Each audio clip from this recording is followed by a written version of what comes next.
Welcome back to the shop, guys. This is part 2 of the 2020 CRF250R Full Motor Rebuild. In this video, we're going to finish putting this motor together with the new crankshaft, oil pump, piston, all that good stuff. Put it back in the bike and get her fired up for the first time. If you didn't catch part 1 of this video where we pulled the motor out of the bike and disassemble it, there'll be a link in the description to that. Alright, it's Thanksgiving morning, by the way. Happy Thanksgiving to all you guys out there. Off camera, I went ahead and cleaned these cases up, got them good and clean and ready to go.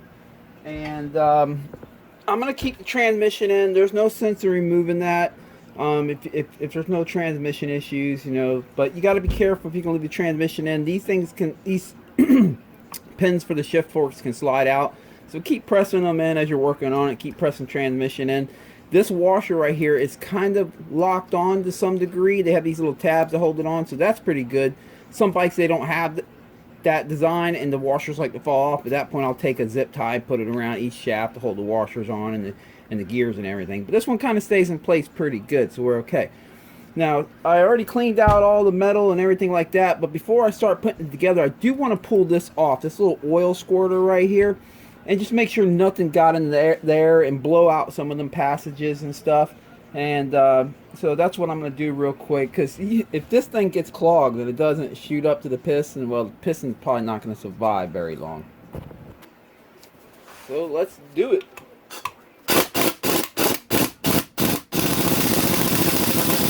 That was nice and Loctited in from the factory the way it should be.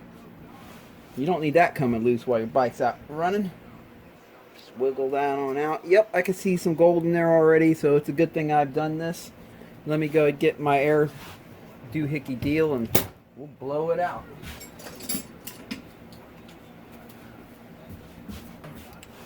Let's see here.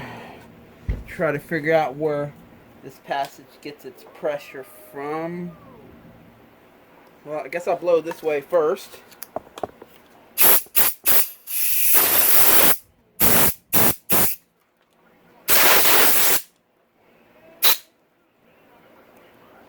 I'm just trying to feel where that pressure is going.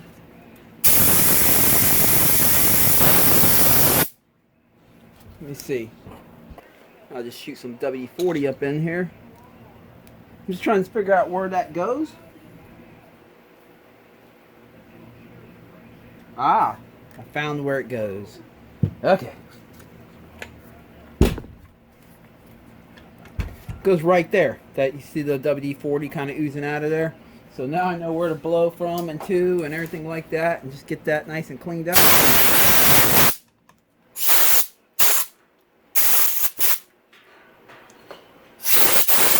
There we go. Actually, this is the real one right here. Let me show you in case you run into this yourself. This passage right here that feeds this oil squirter goes right to there. So if you got to clean, I'm gonna blow out all these passages. Again, I just want to make sure all that.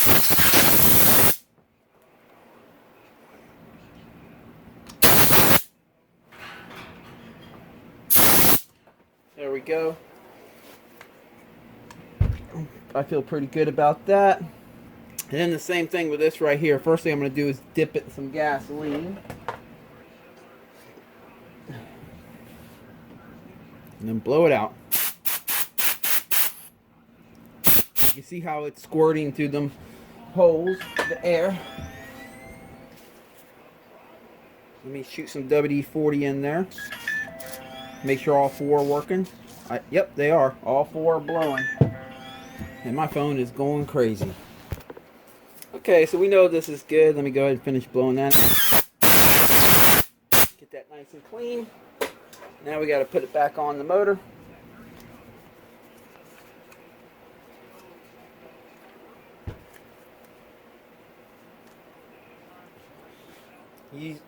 Always use Loctite on all this stuff. You don't want these parts coming loose while your bike is out running. I promise you that. It will not be pretty. So I'm just going to dab a Loctite. That's all it takes. Just a dab will do. A red Loctite. Anything in the motor. You don't want to use the blue stuff. You want to use the red stuff. A dab will do. You don't have to go crazy with it. It will come out in the future when you need it to, as long as you don't go crazy with it. All right, let me get a ratchet and tighten that up.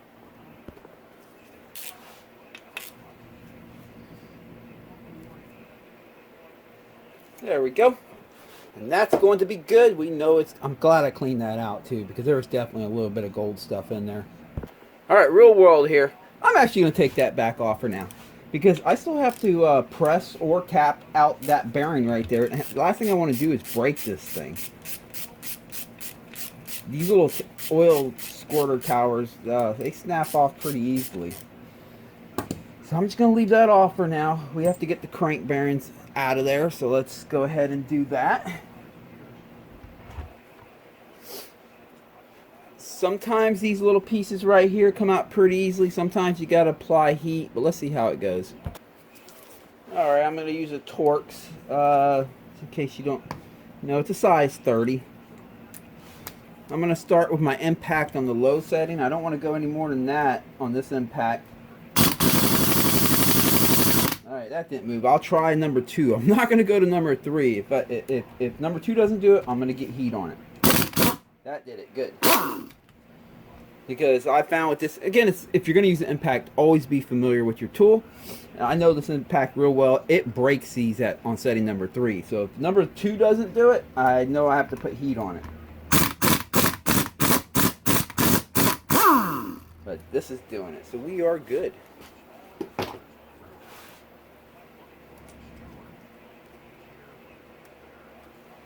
Okay, there's several ways to get this bearing out, or 2 ways that I'm good with doing. One way is just tap it out with a socket and a hammer, and another way is to use the press. First thing I want to do, well, okay, I guess I can leave that seal in. I think I'm just going to tap this one out with a hammer. I do have a press, but for you guys at home, I'm going to do this with just sockets, and because most people don't have a press at home.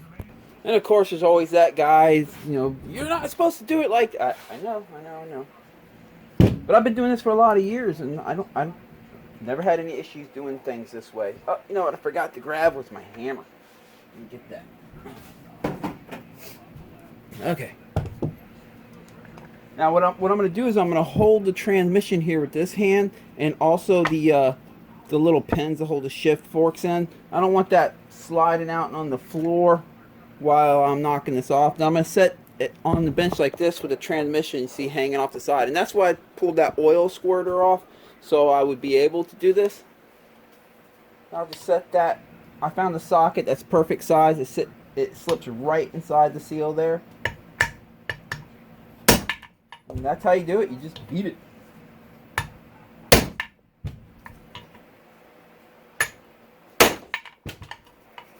It's moving.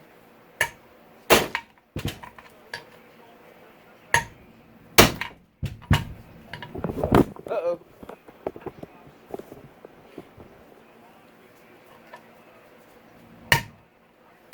There it is. Whoa, look at that. We still got shavings all up in there too. Yeah, I'm going to have to do some more cleaning. Okay. Well, let me first tap that seal out of there.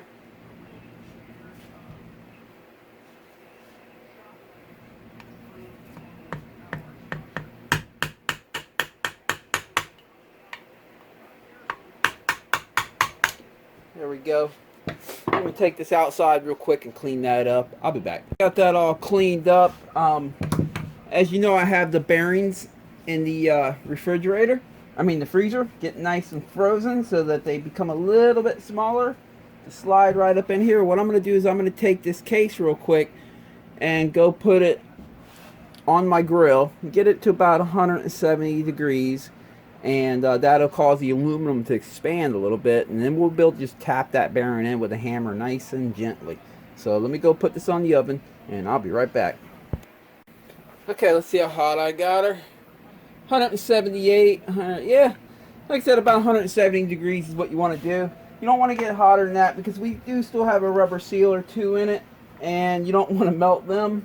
But these motors get hotter than 170 degrees while they're running, so they can handle 170 degrees pretty easily. All right, let me get a hammer here. Okay, make sure when you go to put this bearing in, let's see if I can get you in here a little better. Make sure you put it with that that cutout right there faced up. Let me wipe in here one more time. Just make sure there's no dust or anything, because I want that bearing to get a good see. Oh, by the way, it's a frozen bearing. Now you want to work quick, because once they equalize in temperature, yeah, just tap around the outer edge. There it is. It just fell right in. You seen that? And that's all you got to do. And you know, some people say you never hit these bearings with a hammer. You don't have to hit them hard. If you freeze a bearing and heat the case, and you only hit the outer edge here, and you got good hand-eye coordination. If you don't have good hand-eye coordination, you're going to be pounding these cases and missing the bearing and hitting the cases. Don't do this. Just use a press. And even then, presses can be, make sure you get the bearing nice and square when you put it in there. But what I'm doing is I'm letting them equalize a little bit in temperature real quick, and then I'm going to give it a couple more love taps to make sure she's fully seated on the outside race of the bearing. There we go. All right. Now we can go ahead and put them little keepers back in. Let me take off these gloves. The case is still hot, so I got to be careful touching it without gloves on, but let's get them keepers in real quick. And then we got to do the other bearing. That one's not as easy because it's a roller type bearing, but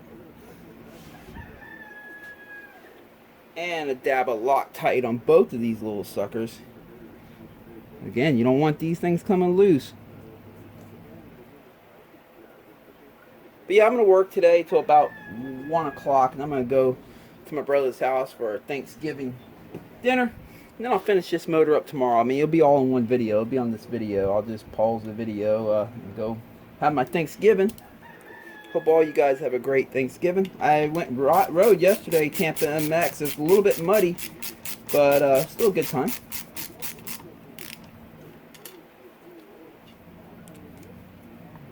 This case is still pretty hot. Let me get it right. Even with these latex gloves on, I can feel the heat come right through them. So I got to use a rag here to hold this so I can tighten it. All right. There we go. Now let me move this case, and it's hot, so I'm gonna have to use a rag. And let me move this, and we'll get started on the next one, the other side.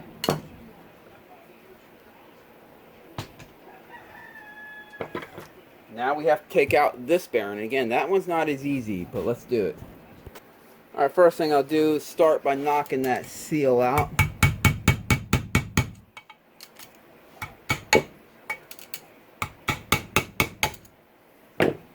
There we go. And I'm pretty sure there's going to be a lot of crud in this one too, but we'll get there when we get there. Okay, this bearing is tough because you can see it has these little rollers, and they can jump out of the keeper if you start hitting on it the wrong way, whatever. Sometimes you can get lucky and you can get the perfect size socket right in there and tap it out, and that does work. I mean, you have to make sure it fits perfectly on there so that it doesn't start knocking the bearings out, and then all you're stuck left with is just the outer race of that bearing, and then there's nothing to bite on. But I'm gonna use a pair of blind bearing pullers and pull it out that way. So let me go ahead and get that set up. You can get these blind wheel bearing pullers. They come in a whole kit. You can see it right there on the floor. You can get them on Amazon, eBay, any part or tool place.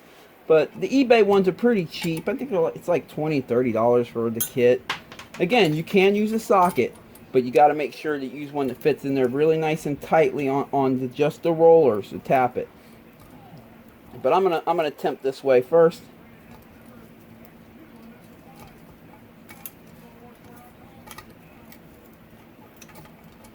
You just put the blind wheel bearing puller behind it. You flare it out. Let me see how it's grabbing over here. Yeah, that's looking good. All right. Let's give her a shot.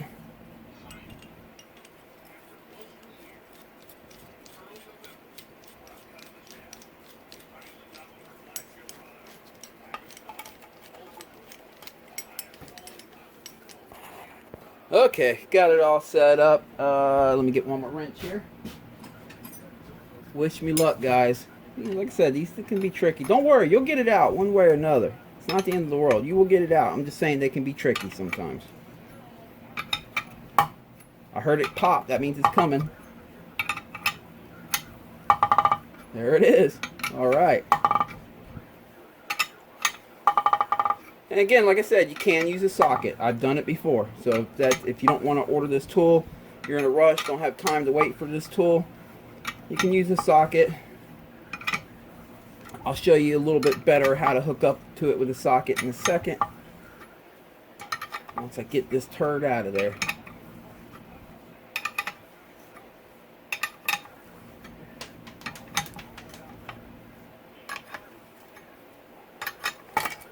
Alright, that's out of there.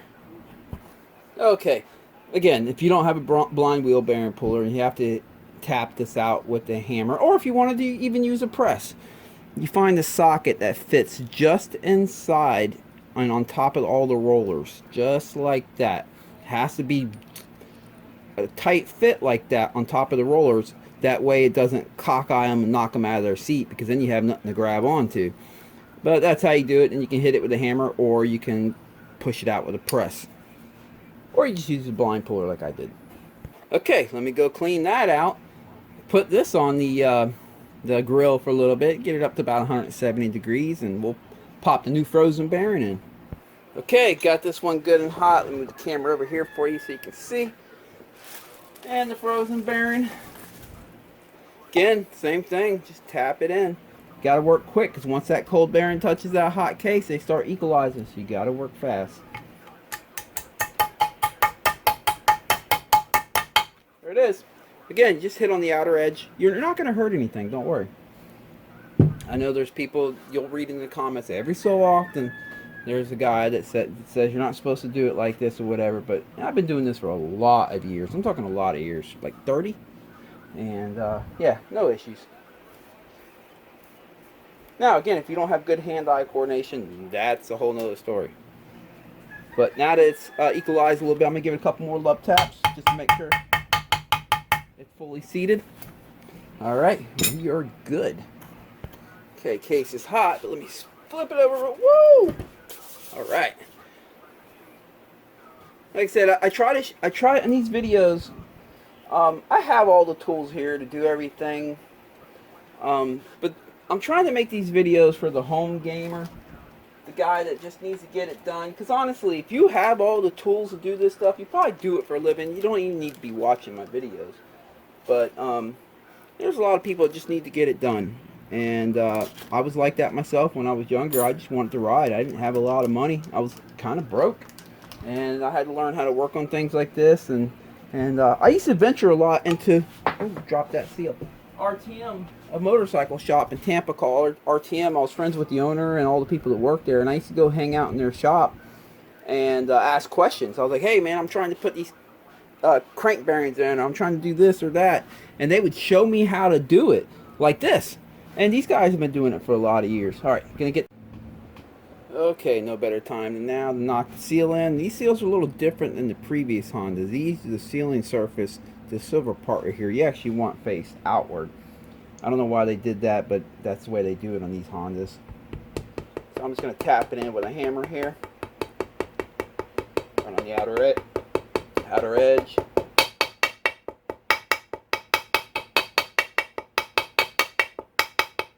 So all I'm doing is getting it flush with that edge right there. There we go. And then I'll knock the other seal in a second. Cools down. Back to this one. I guess I can go ahead and put the oil squirter back in now. And again, a little bit of Loctite, red Loctite. Just a dab will do. That's all you need. Just a little bit on there. Doesn't take much to hold it in.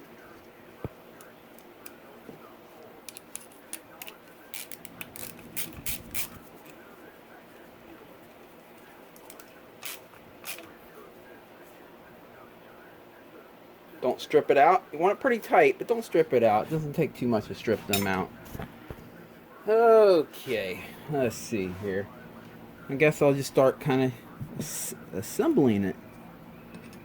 wait, hold on. That one will go in the other case, I believe. Yep, that one goes on the other side. My bad. That's right. I got to put the screen back in. I cleaned all that out off camera. Let's see. Let me get something to prop this up with. Okay. It's got a little arrow there. And you can tell which way the screen goes because it's not perfectly square. This side right here is a little bit longer than that side, so it slides in this way. Same with that. You can see how this side over here is a little bit longer than that side. And then, of course, it has the arrow. There we go. And I'm going to assemble everything on this side of the case. I'll have the crankshaft in there, the gasket on it, and everything.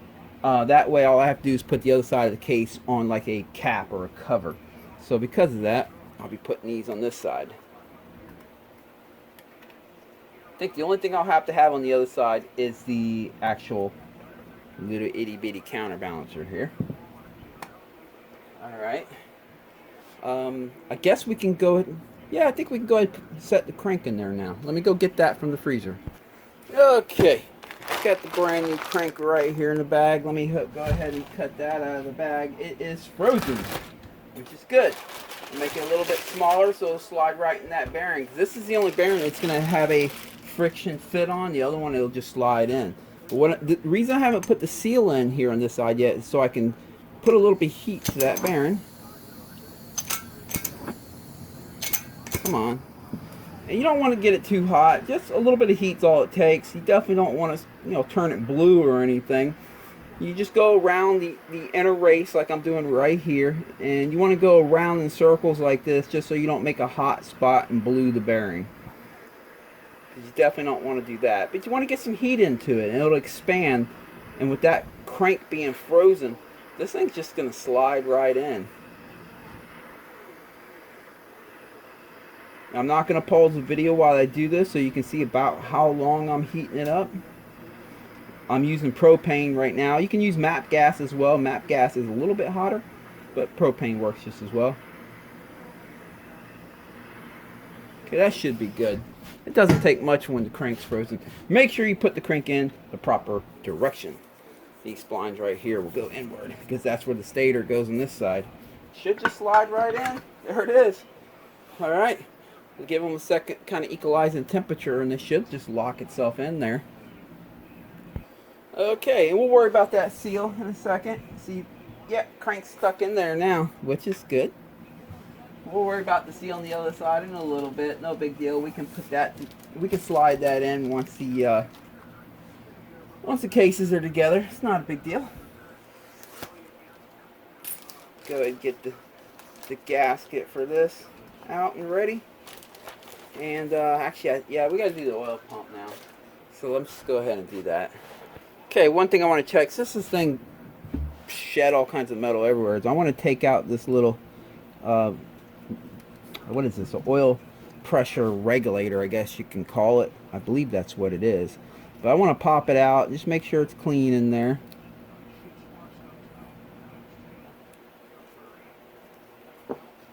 Okay, got that out of there. Now what's it going to take to get that out? Let's see. Start with this. Just see if I can.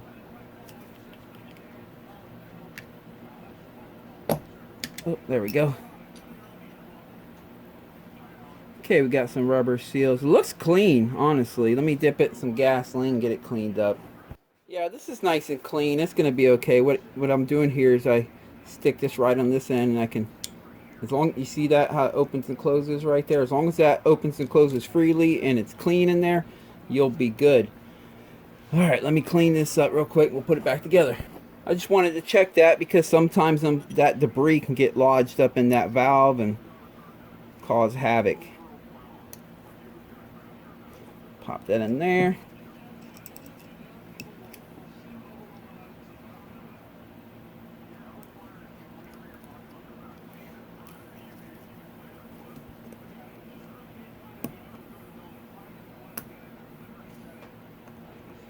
There we go. All right, what's next? Alright, first thing I'll do is put this side of the oil pump together. Got all new oil pump vanes. I just replaced it all because they all had debris run through them, and yeah, so we had to do that. Okay, actually I'm gonna stop right here. The video will keep going, don't worry. I'm gonna go have Thanksgiving. I'll be right back.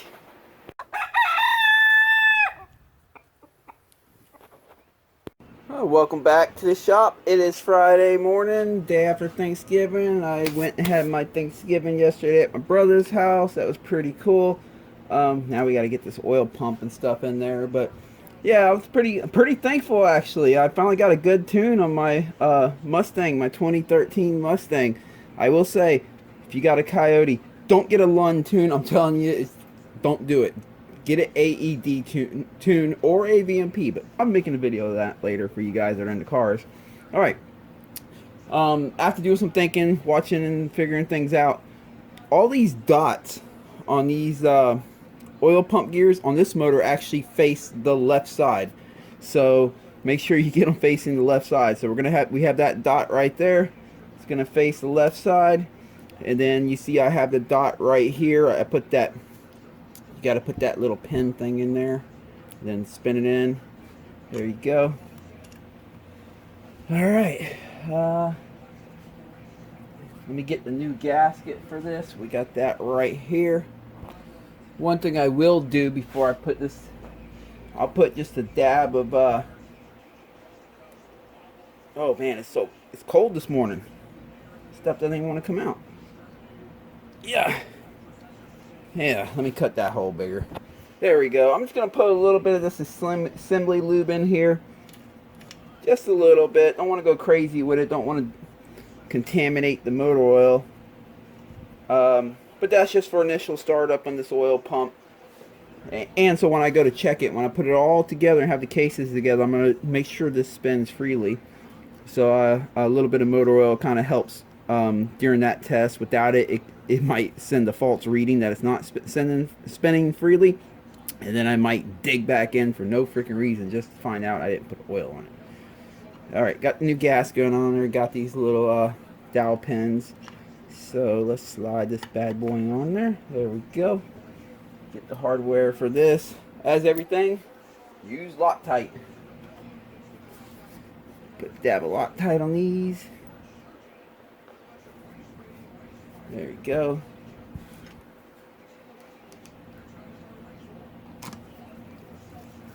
Okay, if I remember correctly, hold on, let me back this back out. Hold on. If I remember correctly, one of the bolts that held this down was part of the cover. It's this one. Okay, got it. So these two go in.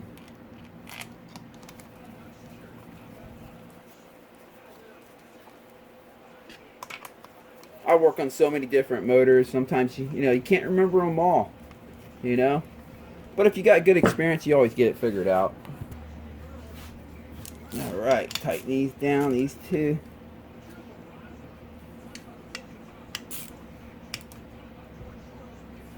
Double check it, make sure it got them snug pretty good.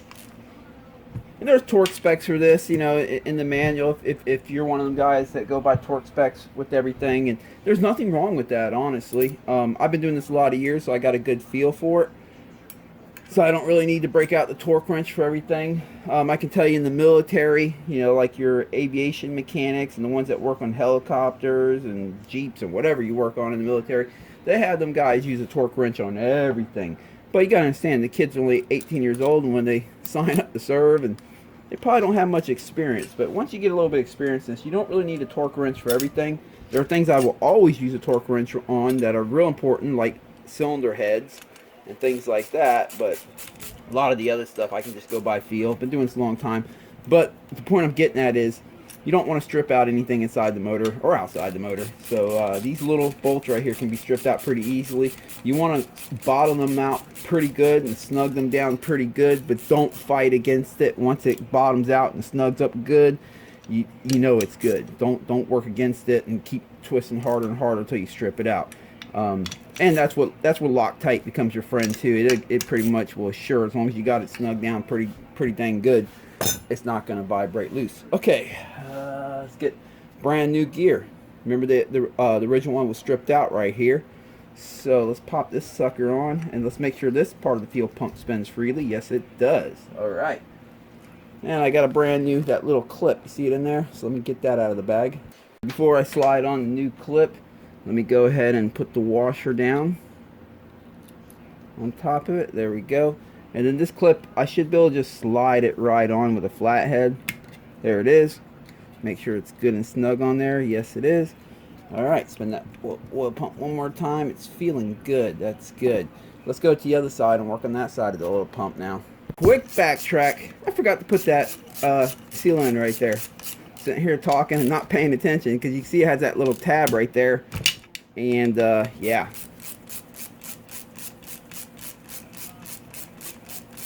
Gotta have that on there. So let me pull this cover back off here. That's all I got to do is pull just the cover off. I don't have to take the whole oil pump out. Let me get the new seal. We'll knock that in. And this seal's like the other side. The part with the spring, the lip faces outward. That's just the way they do it on these Hondas.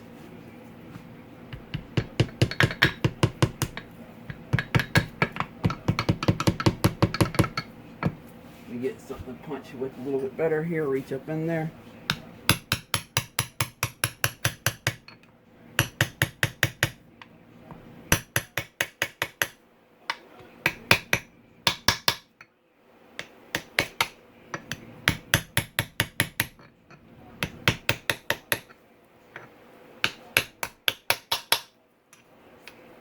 Let me work it down a little bit lower right here.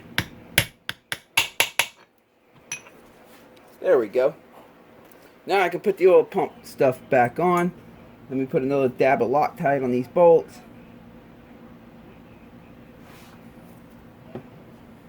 Alright.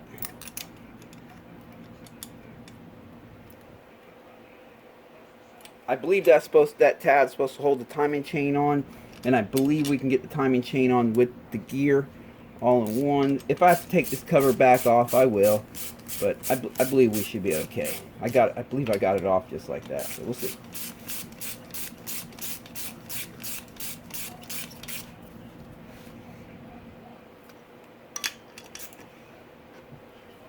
All right. Slide the pump gear back on. Make sure I get it lined up right. The washer on, grab the clip, set it on there, and just slide it on with a flathead. There we go.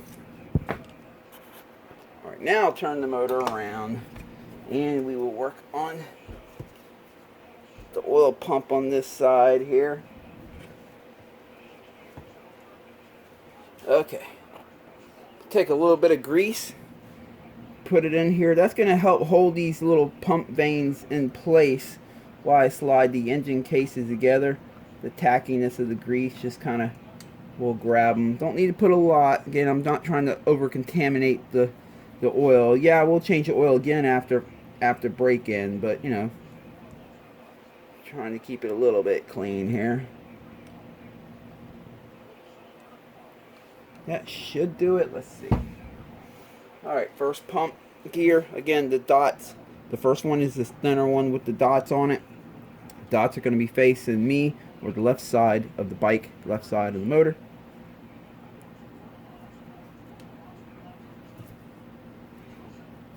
Spin that till they line up. There we go. Next one will be the fatter one that does not have any dots on it. So this one you can put it any direction, it appears.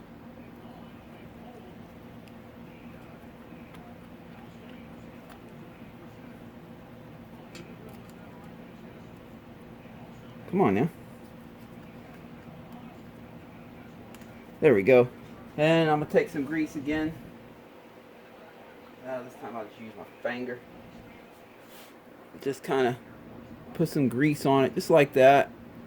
Doesn't take much, just enough to kind of tack it and hold it there.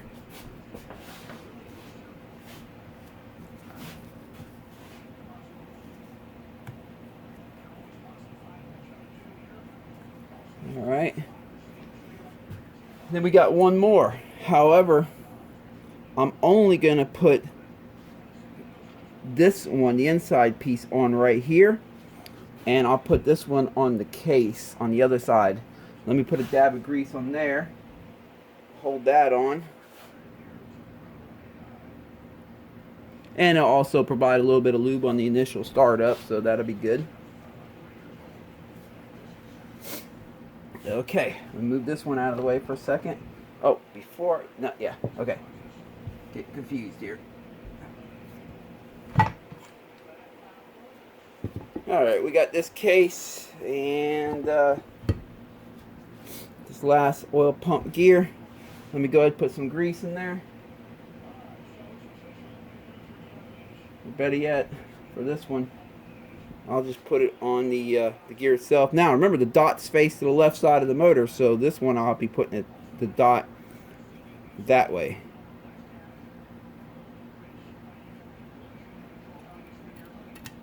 And put a little bit of grease even right here to kind of hold it in place. There we go. No better time than now than to put the counterbalancer in. It goes on this left case because it'll slide into the right case right there. So you have to have that in there before you slide the cases together.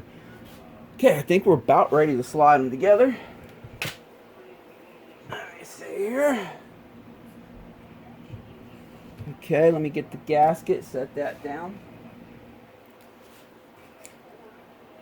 This should slide together pretty easily because of the type of bearings I use on the crank right here. Okay, we got a brand new OEM Honda gasket. Let's get ready to slide these together. Okay, what I'm going to do is before I slide the cases together, make sure the crank is pressed all the way in. Make sure the pins for the shift forks are slid all the way in, and both the shafts for the transmission are slid all the way in their seat properly, which they are. This one's in gear right now, but that's okay. Okay, everything's looking good there.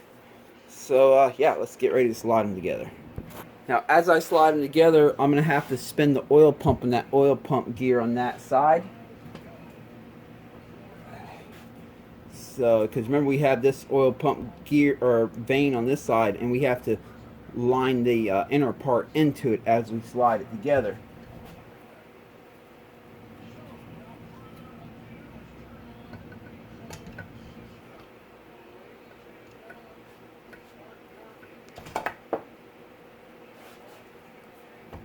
I'll slide it as far as I can until it kind of bites, and then I'll just spin this until, there it is, slid together. All I had to do is just spin the oil pump gear just a little bit. This part for the counter shaft fell out. I'll slide that back in right here. No big deal. Okay, we got the case together. Now we just got to put some bolts in it. Lock it in, tighten it down, and then we'll check the oil pump, make sure it still spins freely with the motor buttoned down nice and tightly. I'm going to put all these case bolts in by hand. I'm just going to set them in their hole first. And because they all should stick out about 11 to 12 millimeters. I'll get the exact measurement for you real quick. If they're all sticking out the same amount, then I know I got the right bolts in the right holes.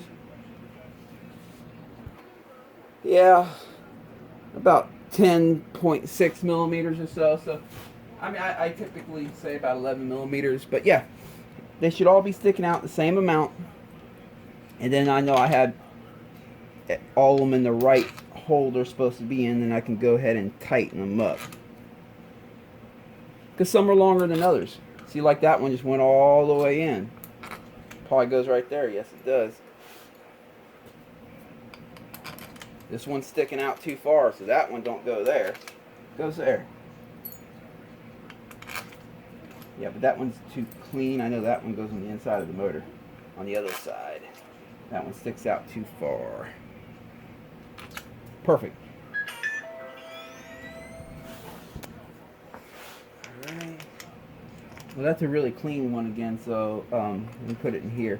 The ones that are really clean, I can tell they were never outside the motor. I try to put them back on the inside of the motor. It's just the OCD thing. Perfect. This one's a short one. Yes, it is. We're almost there. Okay, I believe that's all for this side. Yes, we do have 3 for the other side, but I'll get to that in a second. I'm just going to tighten this up with my trusty Black & Decker. This just bottoms them out for me, so it gets all the twisting out of the way. Then I'll tighten them up by hand.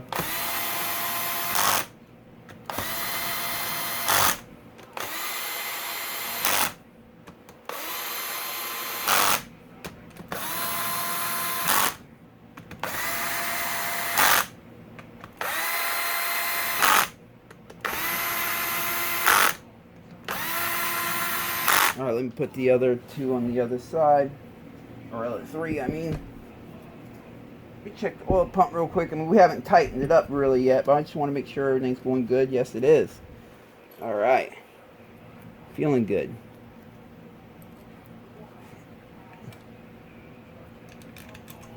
Nope, that one don't go there. Goes right there. And then these 2 are the same size, so there we go.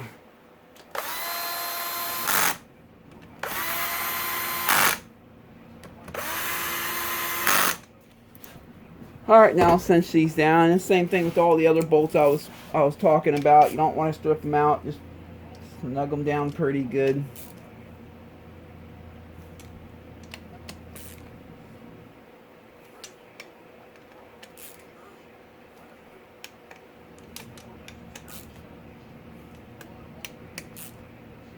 Okay, spin the motor around, tighten up the other side here.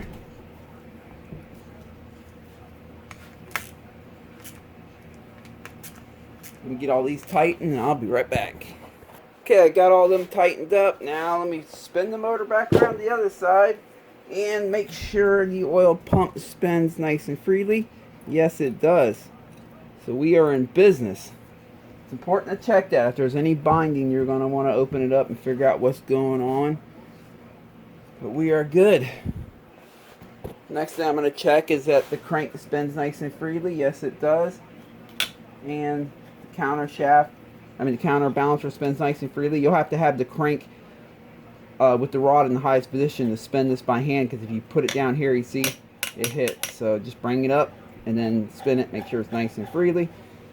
Okay, next thing I want to check is the transmission. Make sure it shifts through all its gears before we go any further. Okay, first thing I'll put on is this little spacer right here. Got the shift shaft. Don't forget that washer.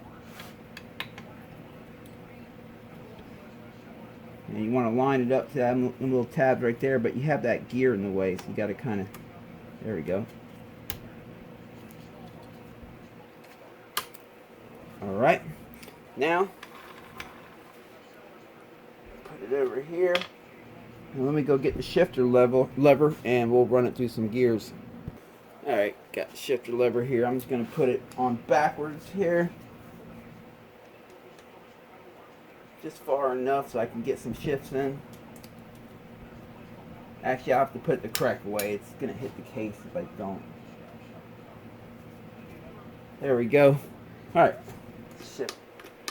Okay, apparently it's in first gear. So as I spin this shaft, you'll see this shaft over here. If I hold it, they spin. So let's try neutral. Oh, might have went to second gear there.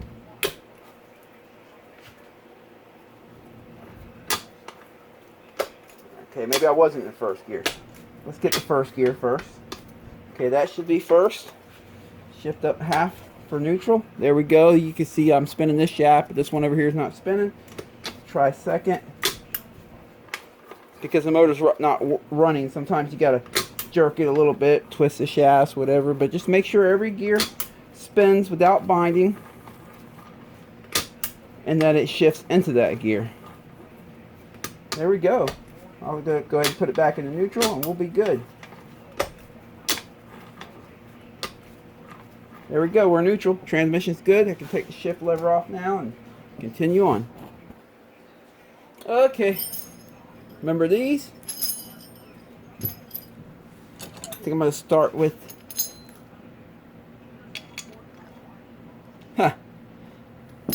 Son of a... I gotta take this back off again. Okay. I'll take this back off again. Forgive me, guys. It's, you know, day after Thanksgiving's holidays. It's the morning. I don't know. I'll get it right, though. Don't worry.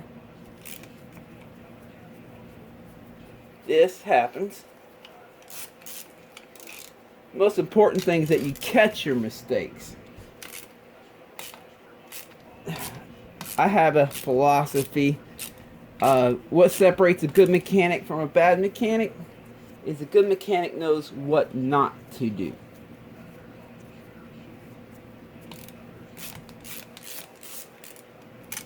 So as long as you know what not to do, you'll eventually figure out what to do. You just don't want to do what you're not supposed to do. Okay.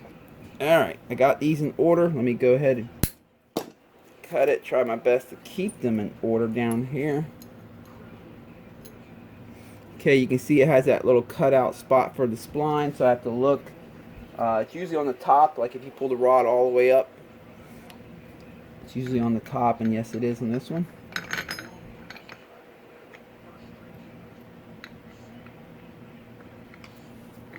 These can be tricky to line up sometimes. There we go. Then it'll slide right into the seal. Just give it a little wiggle as you push it in. Make sure it didn't pull the lip seal off, or the spring off like it just did there. Let's try it again.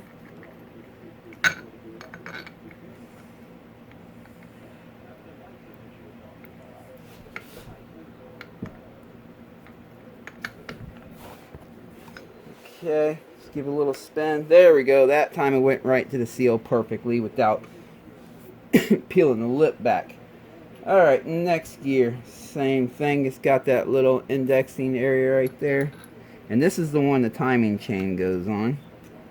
But we'll get to that in a minute. And the next gear. There's an index on it right there.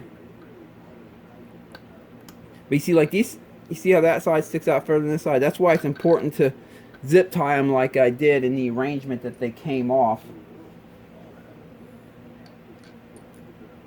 And then lastly, we have the nut here. I'm just going to put that on by finger for right now. I'm going to pull it off in a second and put Loctite on it after we get the counterbalancer. Hopefully I can get that on without pulling this back off and going backwards again. Alright, same thing. I got them zip tied in order because some of these gears go one way, not the other.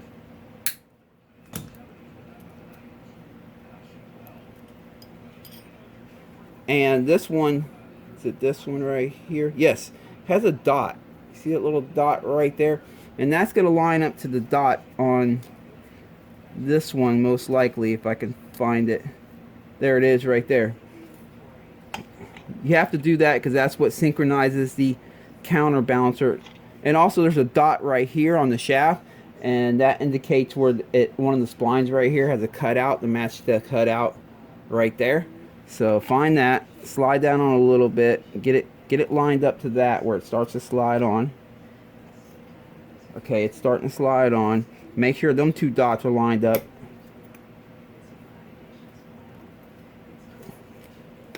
There we go. And then we'll put that on. Let me see if this has a spline to it. Yes, it does. A cutout on the spline.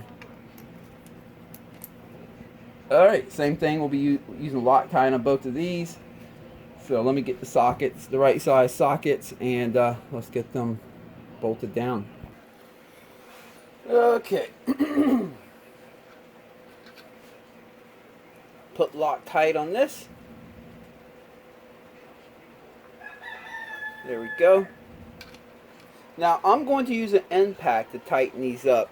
I'm familiar with my impact. I know about how much torque it puts down based on the setting that I choose on it. It has about 3 settings. If you're not familiar with your tool, it can be wise just to break out a torque wrench to tighten these up and follow the torque specs in the manual.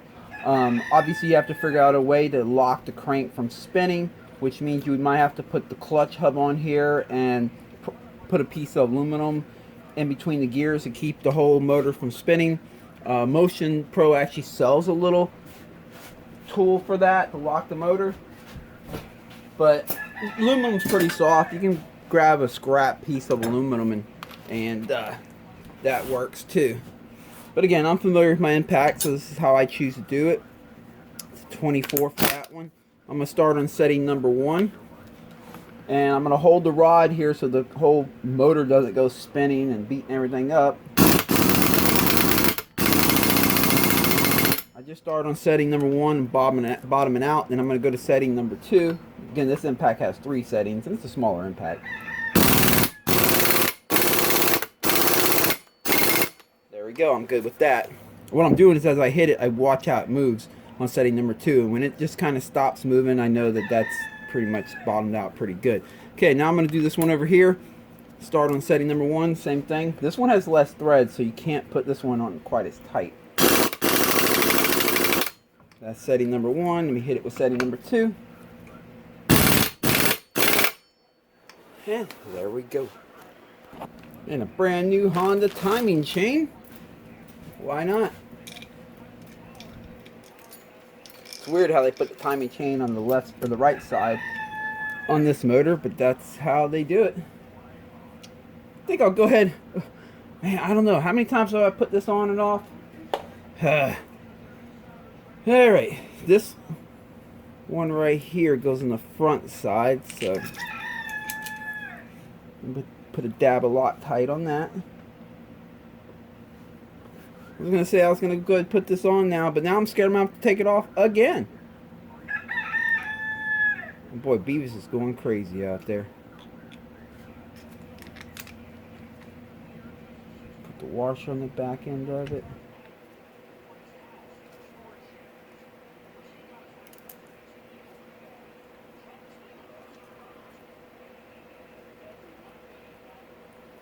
Alright, let me grab the tool for that. Here we go.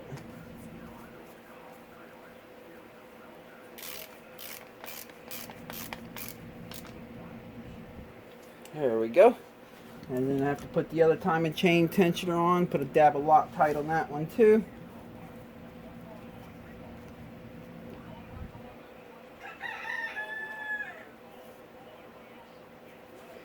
He just ain't stopping today. He's gonna roost all day, it seems like.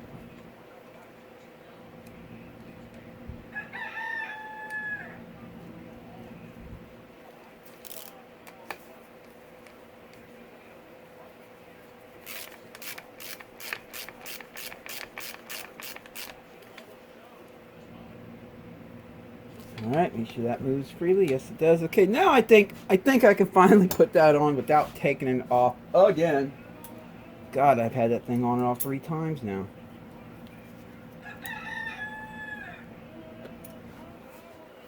These are polished videos, aren't they?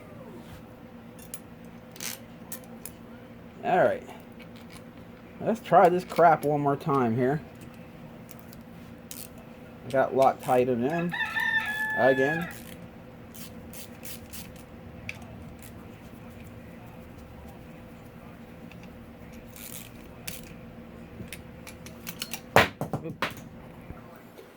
Alright. Put the gear back on.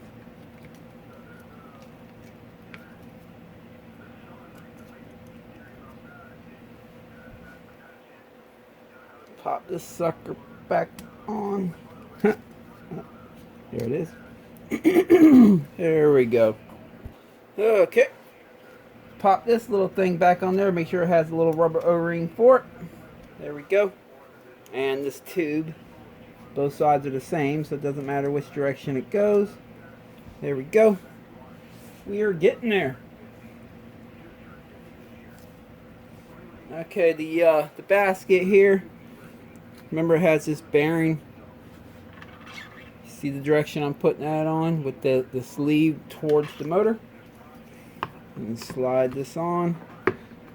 Make sure it's fully seated. The best way to do that is just look at the gears over here and see if they line up perfectly fine, which they do. And then we had the big washer right here. Goes right there.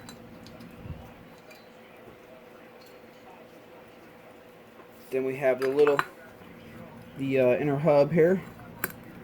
Alright. and the washer, and the locking washer, and then the nut. And again, even though it has a locking washer, I still like to just put a dab of Loctite on, just for good measure. Good general practice.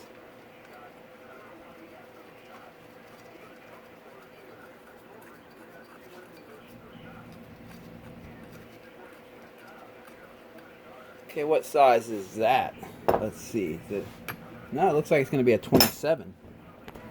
So let's lock her down.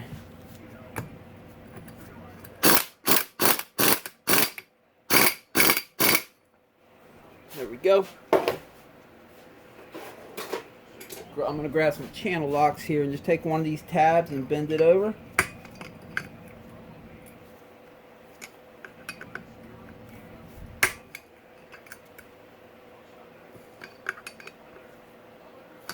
There we go. I got that tab right there bent over to keep that nut from coming loose. Now we have to put the clutch plates back in. If you remember, let me scoot it back so you can see a little bit better here. Remember, I kept them in order. So the first thing we have is that metal. These two metal. One is flat. The flat one goes first, and then the one that's concave goes second. With the, you see that white right there? It doesn't have on the other side. That faces up towards you. There we go. And now I can just start putting these clutch plates back in. I'll start with the fiber, and then I'll go to a steel. You can see how that little metal ring that I put in has been wearing into this like that, but that's normal. That's what they do. And then so it goes fiber, steel, fiber. When you put the fibers in, you want to make sure the way they stamp these out, there's a rounder end right here and a sharper end right there. You always want to make sure the rounder end is faced towards the motor. That helps ease engagement when you're letting the clutch out. They come like that stock, but sometimes people get them mixed up, or if you buy aftermarket plates or whatever, or new plates, just remember the rounder end goes towards the motor. It'll work the other way, but you'll get a better, more solid grab if you put the round end towards the motor. Which these are all that way from the factory. So I'm finding them that way right now, which is good. It means if someone did have this clutch out before, at least they put it back in properly.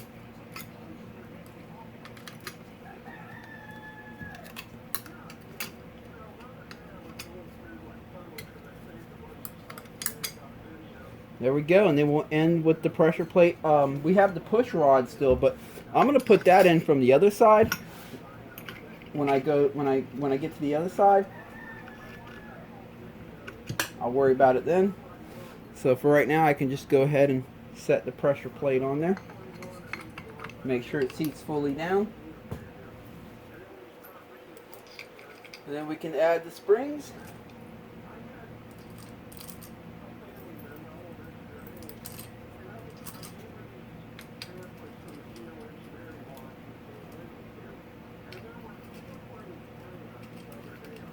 Hoping to get this thing up and running today. That's the plan. It's only 11 o'clock right now, so I got quite a few hours to work on it.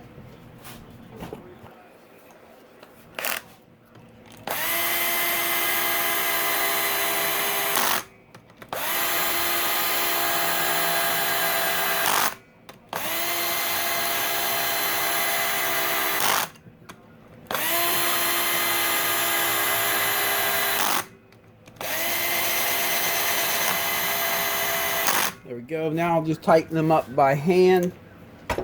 You don't have to put these too tight. They won't come loose very easily. The spring pressure kind of holds them locked in. But all I do is I just grab the clutch by hand right here, hold it by hand, and just tighten them up. There we go. Okay, clutch cover. Anytime I put a new crank in, I like to replace that seal right there. That's the seal. That's the passage where it sends oil to the crankshaft, and if you put a new crankshaft, and you want to make sure that lower rod bearing's getting a good significant amount of oil, so you want that seal to seal good.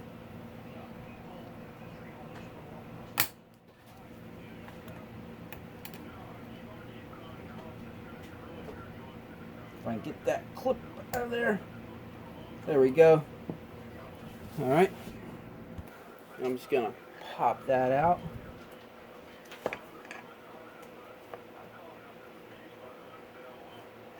There we go. Wipe that area a little bit. Alright, let me cut the new seal out of the bag.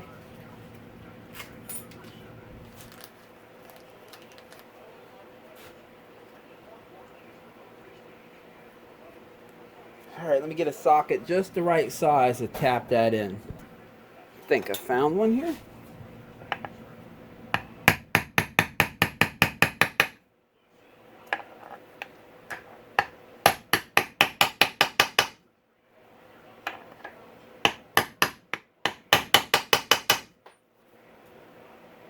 Almost, just a little more on this side. There we go.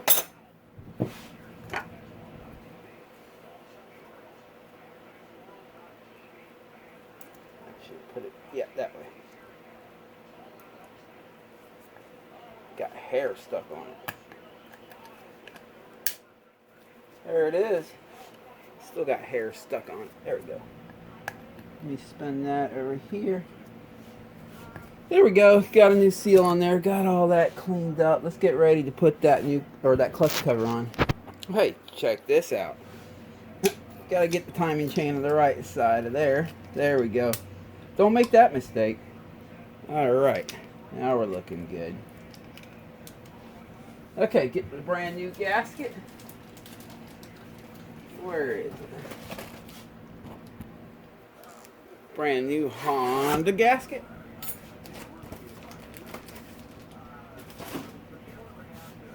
Let me go ahead and put these pins in the hole here. Make sure these are pressed in well. Yes, they are.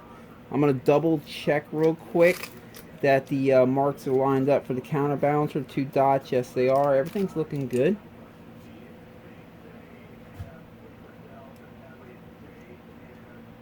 There we go.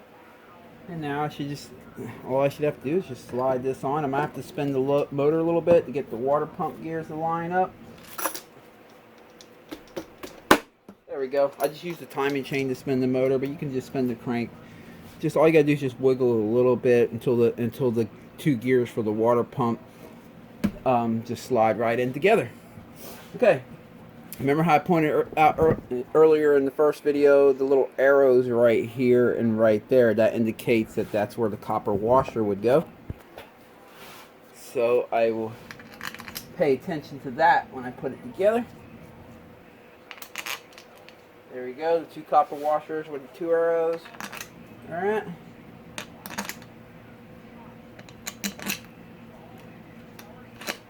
Oops. And the same thing, they should all stick out equally, just like with the cases. I noticed that these are black, the ones that go for this cover, so that's how I'm doing that, just matching the way they had it. Oh, that one's too long. There we go. Alright.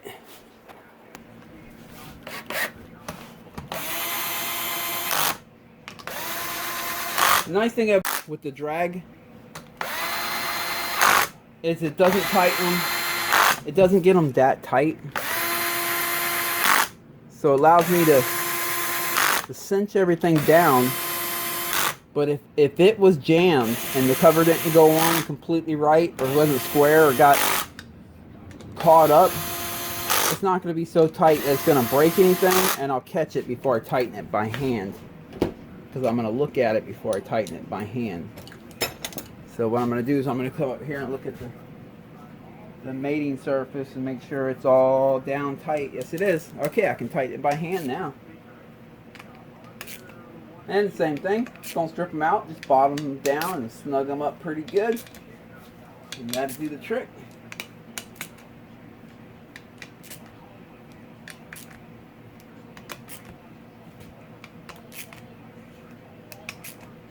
Alright, let's turn it around and start work. Whoa! Let me put the oil pump filter in.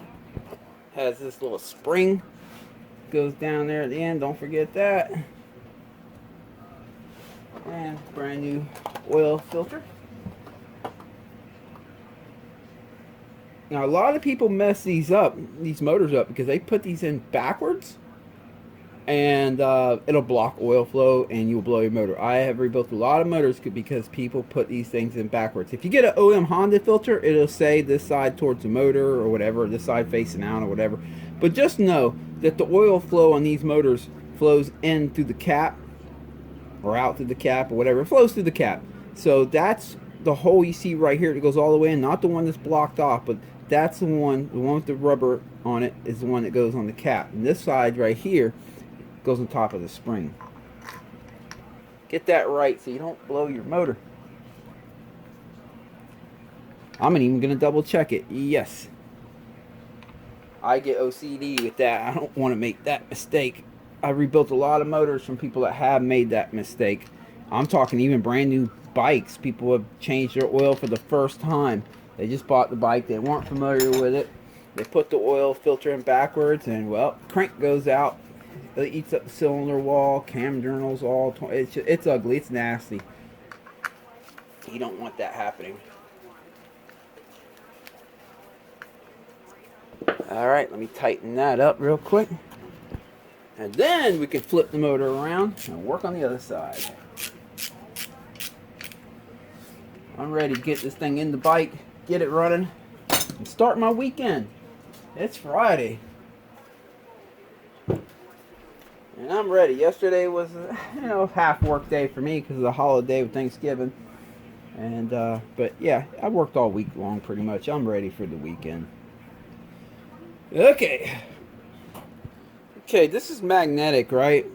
See how that just sticks?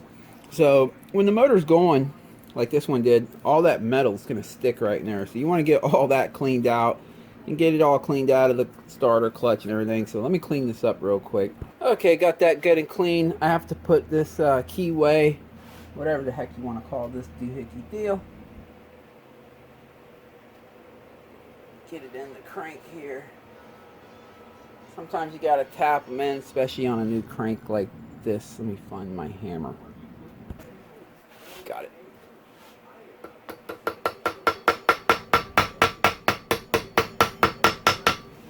She's in place. Okay, time to slide it on. Make sure you put the bearing on here, or you can leave it in there. I'm just gonna slide it on there, and then of course you got that indexing where the keyway goes. So just line them two up. Kind of work it on in there just like that. I'm gonna tap it down with the, make sure the starter clutch spins one way but not the other. It's feeling good. Pop that on, the washer on there, and where'd my Loctite go? There it is. Loctite on it. Boy, that's a fat washer they put on there, but okay. I shouldn't flip around the other way because that's the way it looked like it went. And what size is that? I believe that's a 19 millimeter. And the same thing, I'm going to use the impact for it. I'm just going to hold the crank here. Start on setting number 1, work my way up to setting number 2.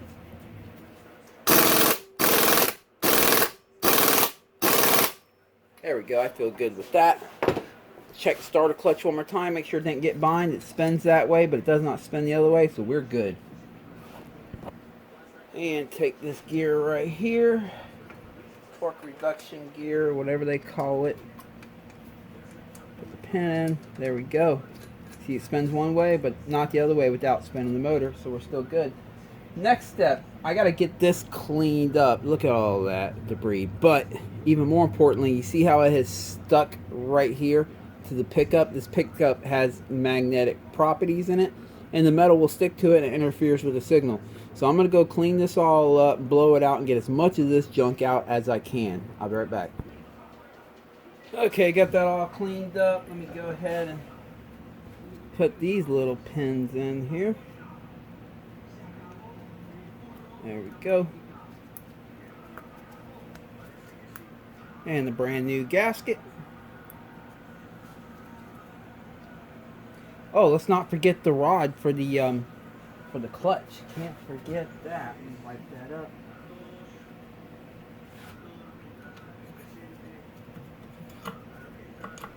There we go.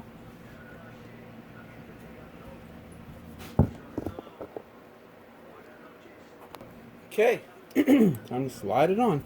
Got it all cleaned up, got all the metal shavings off that. Let me wipe up this a little bit better here though.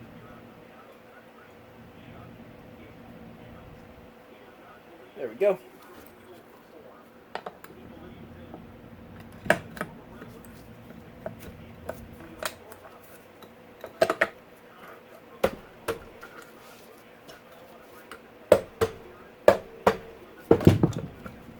Can be a little bit tricky because you also have to get that lined up. There we go.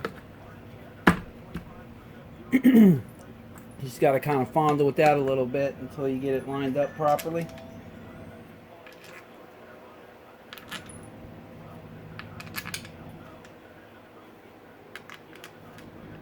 And same thing, make sure they all stick out evenly. About 11 millimeters or so. I think that one's for the cover, so yeah. Okay. Alright, tighten these up. Again, that one's for the front sprocket cover. That's why I don't have that one in there.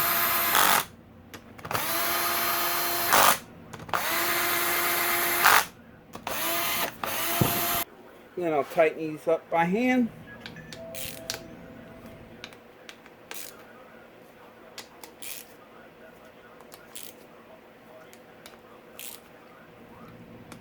Then what I'm going to do is I'm going to check the push rod and the clutch. Just want to make sure that that all worked out well. How I'm going to do that is just take a set of channel locks and try to get it on this. And just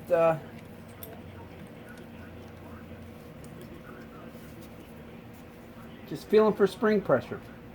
Yep, it's springy. That means, and I can hear it even opening and closing the pressure plate, so we're good. Alright, about to install the new piston, but before I do that, let me get the surface cleaned up here. I'm using a brand new box cutter blade. All I'm trying to do is get rid of the old gasket material. I'm not trying to make it look pretty. Doesn't need to look pretty, it just needs to seal good. You don't want to use sandpaper or anything like that on this. All you got to do is get the old gasket material off so it's nice and smooth. You don't want to remove any material off it. You also don't want to gouge it. So make sure you use a brand new box cutter blade so that it has a good clean blade that's not going to scratch into the metal. You'll still end up seeing, you know, lines and stuff where the gas gets pressed, but as long as all the material's off of it, it should be good. I'm going to check the back side too. Let me wipe it up. Sometimes you got to clean that too. Sometimes you don't have to. This one actually looks pretty clean. Let me pull that out of there.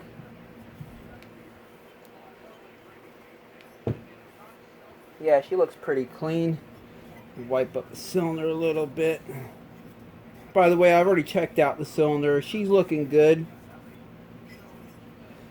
You can see in there. I mean, she has a little bit of markage right there, but it's nothing you can feel with your finger. And and there's no ridge up top where the rings turn around. I can see most of the honing. So this cylinder is going to be good for another run. All right, brand new Wiseco piston. These are really good pistons. They're forged. They're strong. And they're made in America. That's always nice. Well, the rings are not made in America, though. They're made in Japan. But the piston itself is made in America. Let's pull this sucker on out of there. Alright, first thing I'm going to do is get one of the circlips in place.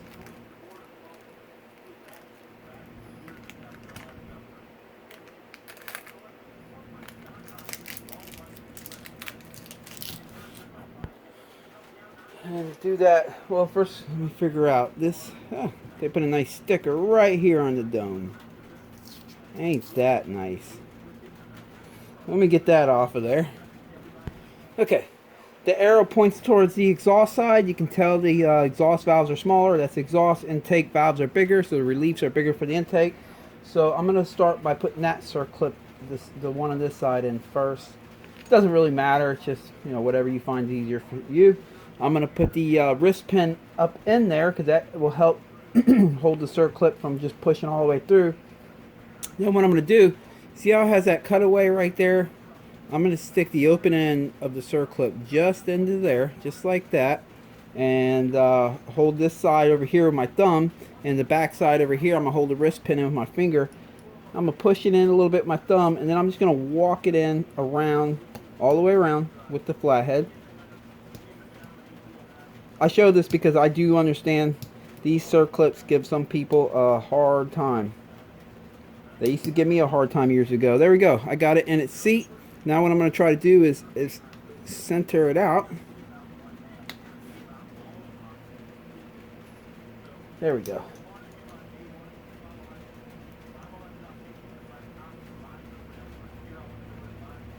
There we go. You'll notice that I centered out the circlip, the opening with that groove right there. That way the whole clip is in a seat all the way around. Now I can slide the wrist pin out. We got one more circlip when we go to put it in the bike. Let's go ahead and get the rings on now.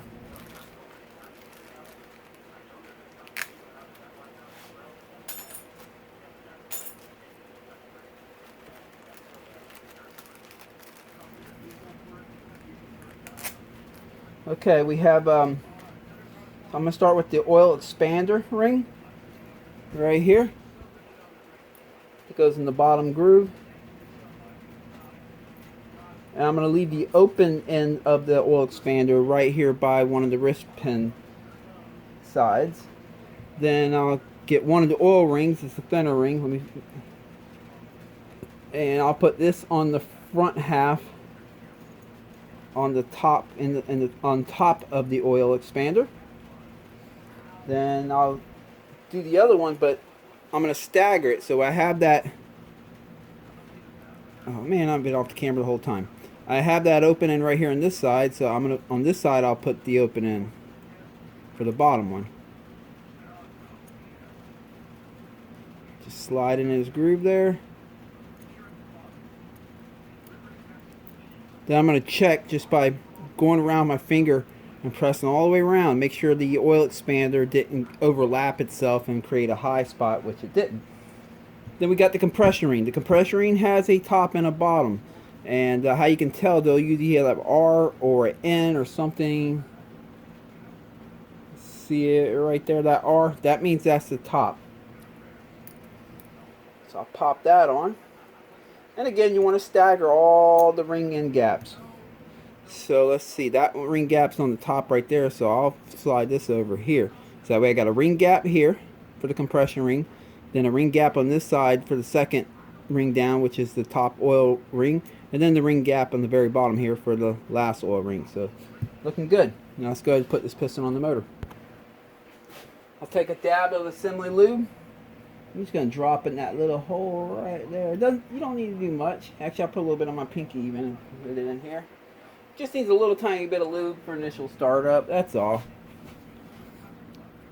Alright. Now remember, the arrow points towards the exhaust, and the exhaust valves are smaller. The intake valves are bigger. So,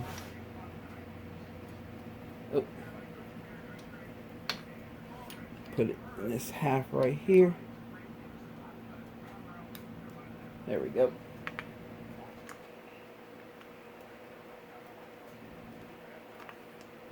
Alright. I'm going to take a clean rag and put it around. Yeah, it looks dirty, but don't worry, it's clean. It's been through the washing machine. Put it around the piston and the rod area here, just in case that circlip goes flinging. It doesn't go down into the crank area where we can't get it out. Alright, here we go. Let's see if I can get this on camera. I'm going to put this one on the same way I did the other one. I don't know if I'm going to be able to get it on camera though. It's kind of tight up in here. Yeah, I don't think I'm going to be able to. Not very easily. But I'm putting it on the same way that I did the other one. It's just this time it's on the motor.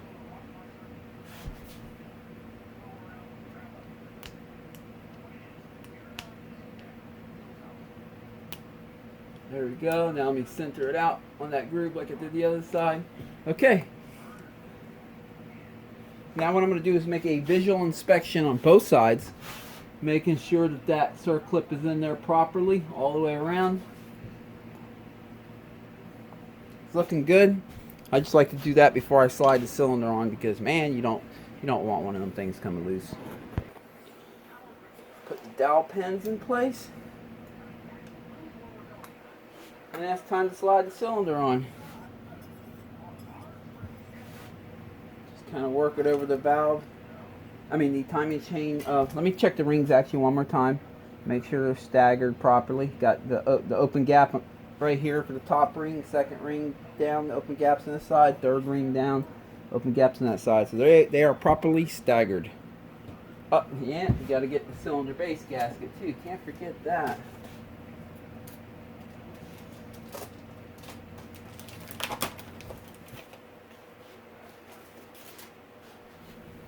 We need that, don't we?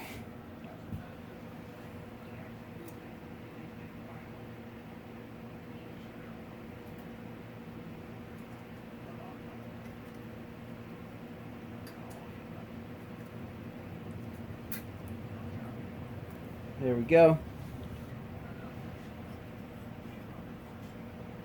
Alright, slide it over the timing chain guides.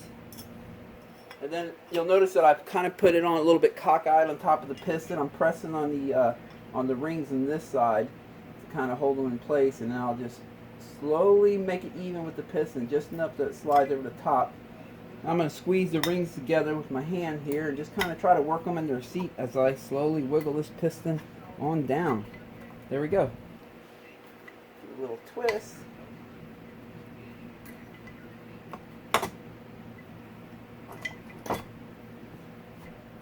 There we go. Alright, remember this right here with the washer on it that holds the cylinder down this side. I'm going to pop that on just to hold the cylinder on.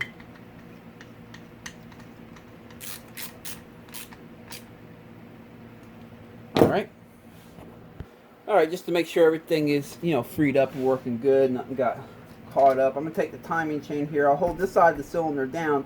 This side has that bolt that's holding it down. This side I'll just hold it down so it doesn't try to pop up. I'm just going to spin the motor by hand with the timing chain here. Make sure everything's good. Yes, it is. Alright, I'm going to leave it at top dead center. Let that fall back in the hole. And now, I think it's time to put this bottom end back in the bike. But before I start putting the bottom end back in, let me go ahead and get the head squared away by checking the valve clearance and getting the mating surface all cleaned up. First, going to start by checking the valve clearance here.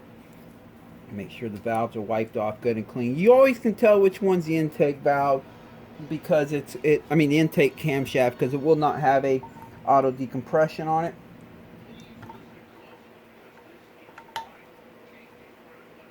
Of course, these are the finger followers, just to give you a quick understanding. These are the finger followers, and right here, these are your valve shims, and these are what you use to make adjustments. If you have to make adjustments, use a valve shim kit, and you just put different thicknesses valve shims in until you get the clearance that you need.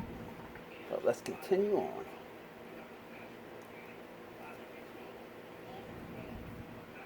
Oh, and wipe this one up.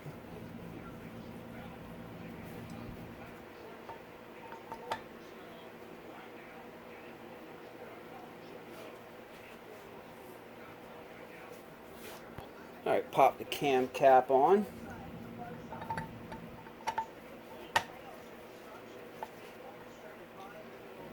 And get the bolts for that.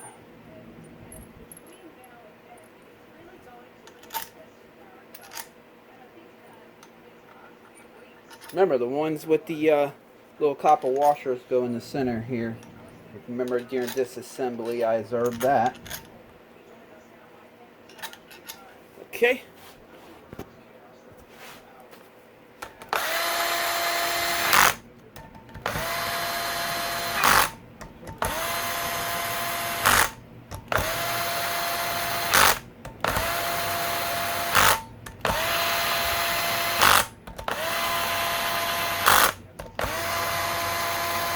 You don't need these real tight when you're checking the clearances. That little bit of drag that has is actually enough. You just gotta bottom them down. Okay, the manual calls for on the intake it to be, I'm going to go with standard here, 4 thousandths, give or take 1. So basically 3, 4, 5. Let's see what we got on the intake. Break out the feelers gauge here. I'll start with a 3. Let me wipe this thing up, but these things are filthy. Alright, let's try to slide a 3 in between the finger follower and the camshaft. Oh, nope, that's a tight fit. These are gonna have to be shimmed. The intake at least. Let me try to slide a really small one in. And just see where we're at least. Oh yeah, they're definitely gonna have to be shimmed. That one's okay. It's just this. I mean, I was able to slide it in, so they just need a little bit of shimming. Okay. I mean, the bike was running fine. I mean, besides the the bottom end, but yeah, it started up right up. So we'll just shim them. That should do the trick. If it wasn't running fine, and I would just put new valves. Starting up fine, I would just put new valves in it. But these are just a little bit out, so adjustment should do it. Okay, exhaust 7 thousandths, give or take 1, so 6, 7, or 8. I'll start with the 6, see if I can get the 6 in. Usually the exhaust don't need an adjustment. They usually hang in there pretty good. Yeah, see, 6 goes in just fine. I can feel a little bit of friction there. So 7, they might be right at 7. Let's see. Yep, can't get 7 in. I can get 7 in on this side. Let's see if I can get an 8 in. I probably won't be able to get the 8 in. Nope. So exhaust is good. We just got to make some adjustments on the intake side. So let me go ahead and pop this cam cap back off. And we'll do that. Okay, got all the bolts out. Let me just pull the cam cap back off here. Okay, so I'll flip the finger followers over here on the intake side. Start with the one that was a little bit tighter. Take my mic here and just measure it out, see what it's at. That's 187 millimeter. Take out my shim kit here, 187, so let's shoot for like a 180 on this one, which I seem to have a ton in the 175s.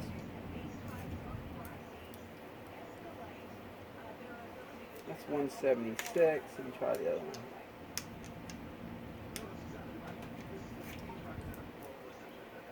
178. We'll start with that. What the heck? And then the other one over here, that one just needs a little bit. That one's at 177.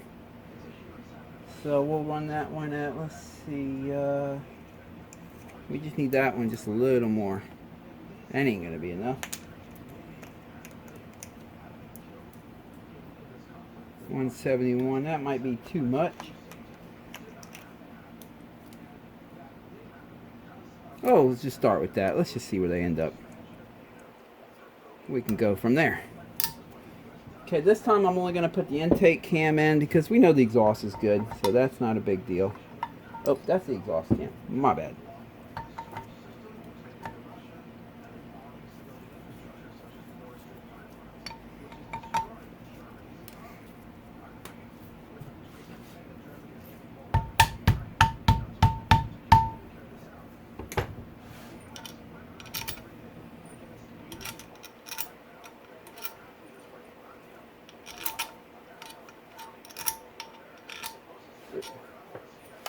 There we go, and I'm only going to put the 4 in on the intake side because that's all we're checking.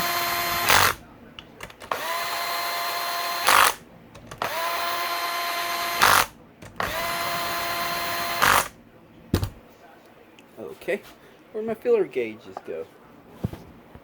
Alright, let's start with the 3 again. Remember, it's got to be 3, 4, 5. Let's see. 3 goes in just fine. 3 goes in just fine. Alright, it can't be any. Let's try 5. Remember, it's got to be 3, 4, 5. Nope, can't get 5 in. I think we're going to be good right here. Oh, I can barely get 5 in there. Let's see if I can get a 6 in. If I can't get a 6 in, then we're good.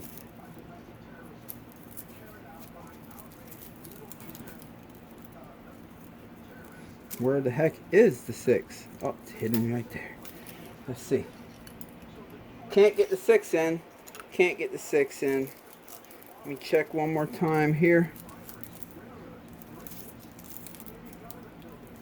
Can't get the 6 in. Let's try the 5 again. Can't get the 5 in, but I can get the 5 in. 4. Can barely get the 4 in. Okay, I'll tell you what. I'm gonna bring this one up a little bit more to match that side a little bit better. All right, got the cam out. Like I said, I'm just gonna give this one a little more clearance. I'd rather have the intakes on the looser side because they're only gonna tighten up through time. So we had a 178 in it. Let's shoot for like a 176, 175, something like that.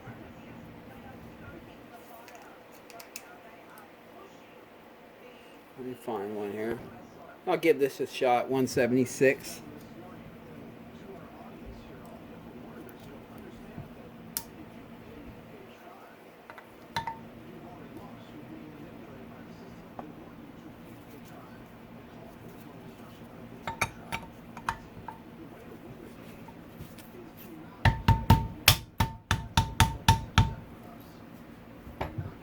All right.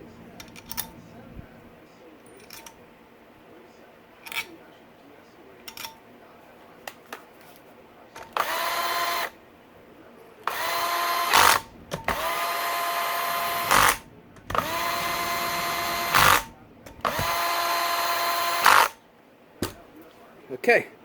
Now where'd my feeler gauge go again? All right, here we go. Let's see if we can get the 6 in. No, we can't. Hoping to be able to get the 5 in. Nope, we got to go a little bit more. Alright. Alright, try one even a little bit smaller. Let me double check this one. 176. Let's see what I can find here. Let's try 172.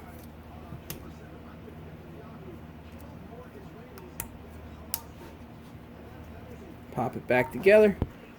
Okay. And where'd my feeler gauge go again? Alright, here it is. Number 5. Can get that in. A little bit, tiny little bit of friction, so that should be good. Let's try the number 6. Yep, can't get number 6 in there. Can't get number 6 in there. Try the 5 one more time. Yep. Yep, we're good. Valves are good. Okay, I gotta flip this head over and clean it now. Okay, what I'm gonna do is I'm gonna set the camshafts in here to keep the valve shims from popping out when I flip the head over. And I'm just gonna set this bad boy on there gently here. There we go. That way I can flip the head over. I don't have to worry about valve shims going everywhere. Pull that off. Get a brand new box cutter blade. Same thing. Let me look at the edge. The way they cut these out, the edge always has an angle. I try to put the angle like that as I'm scraping. Less likely that it'll cut into the head and scratch the surface.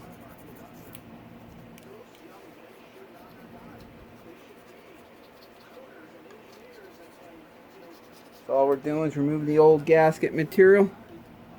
Again, it doesn't have to look brand new. It just has to be nice and smooth so it'll seal again.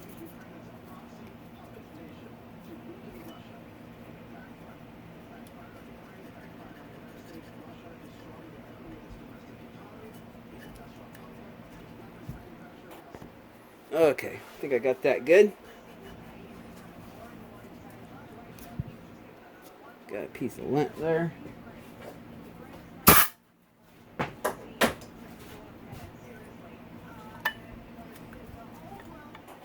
Okay, let's see if I can get that motor in place. Now, I went ahead and put the starter back on the motor, by the way.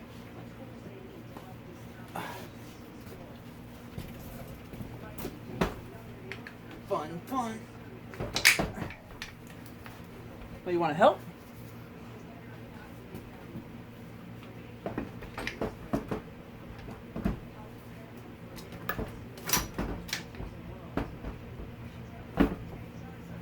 Looks like I got that in place, so that's good.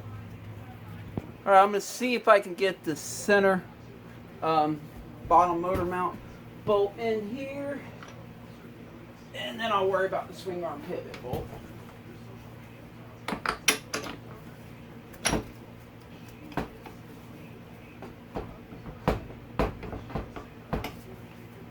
Come on, girl. There we go.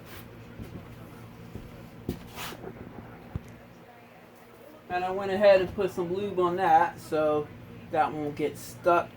Time to knock that in.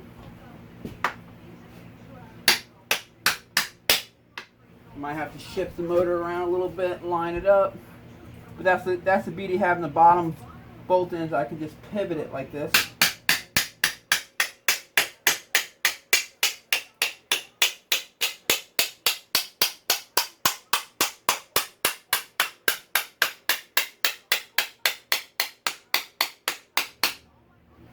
All right.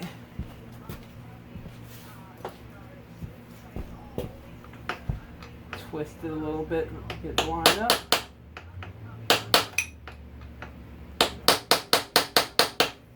There we go.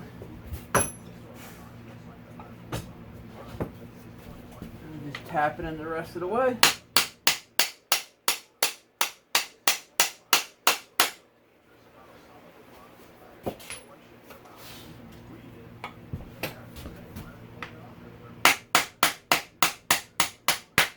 There we go.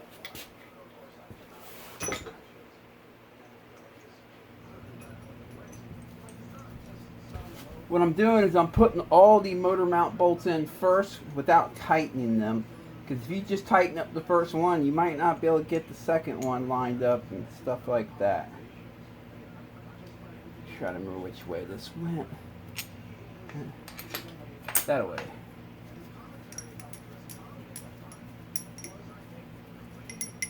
Can't wait to get this started up. Because once I hear it run, it'll motivate me to wrap it up, which will get me on to my weekend. Because I'm definitely ready for the weekend, guys. Without a doubt. Gonna go riding Sunday. Dade City Motocross, the extended track. I think I'll take the 125 out again. I've been really enjoying that 125.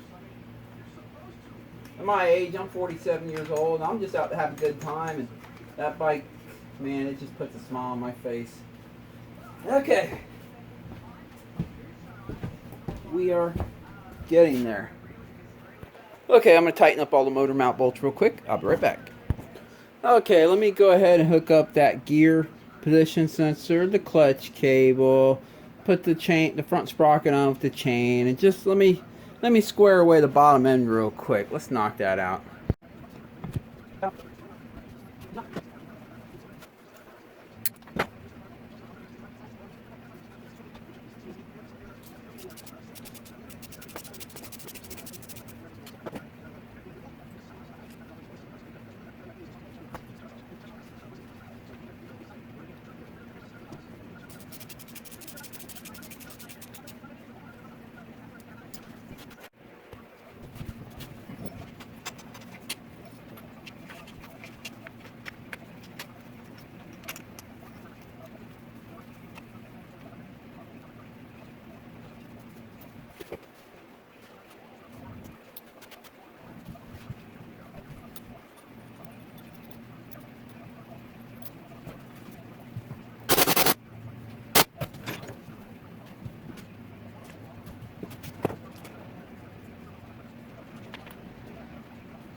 Okay, I think we're about ready to set the cylinder head on. As you saw, I went ahead and got the chain on. And yeah, all that stuff. So, okay. I removed these bolts. I have them in there finger tight just to hold the subframe kind of in place.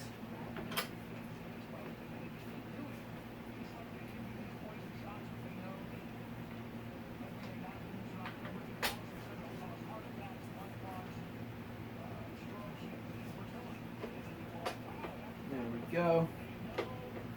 Peel that back some. Make room for the cylinder head when it's time to drop the cylinder head in. Alright, about ready to place the head gasket down, but let me give this thing one final wipe, just in case any dust fell on it while I was setting the motor in. Okay. Let me pop these bad boys on there. One goes there. The other one goes there. Let me get this electrical wire out of the way.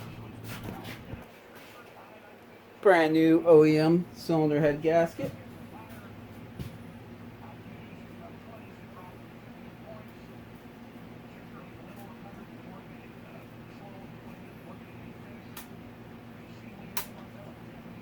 There we go. Okay, time to slide the cylinder head on. I'm going to try to get it in there the same way I got it out.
There we go. You just got to kind of work at it a little bit until you figure it out.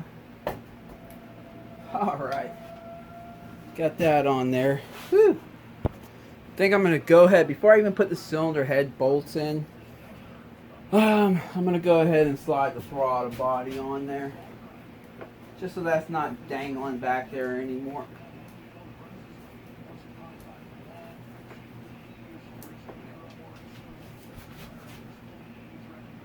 That's looking good. Let me put the subframe bolts in real quick. Okay, got all the subframe bolts back in. And throttle body on the head. Let me just go ahead and tighten up the clamp for that real quick. And at least that's out of the way. One less thing to worry about.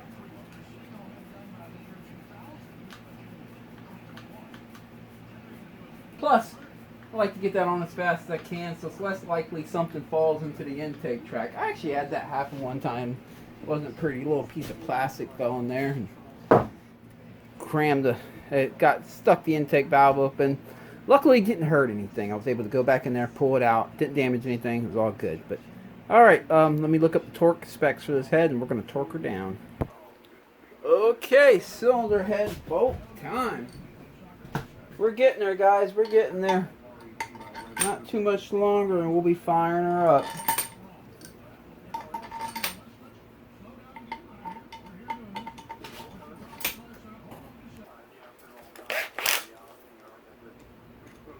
Oh, let me start with this one.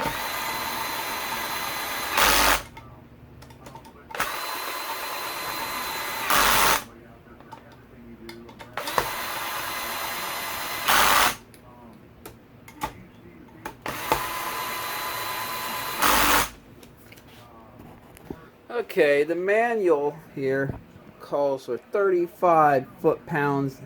It says in 2 or 3 steps. So I got my torque wrench here set at 20 foot-pounds to start with. Like I said, it said 2 or 3 steps. I'm going to start with the right rear. I'm not going to take it all the way to 20. I'm just going to bottom it out. I can feel when it bottoms out for the first step. Then I'm going to go to the front left.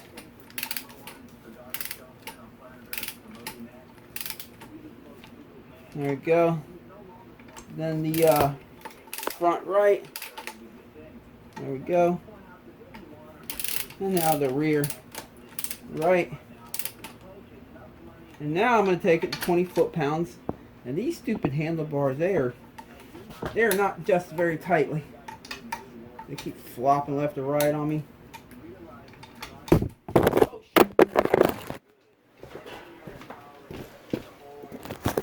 yep. Sorry about that. Okay, back at it. Let me zoom out so you can see a little bit better here. Back at it. Hopefully I don't knock that down again. Okay, so I got them all at 20. Let me double check. We kind of lost track since the camera fell there. Okay, let me set it to 35 now.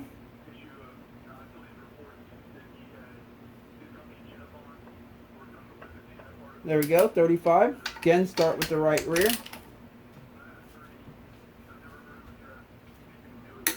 There we go.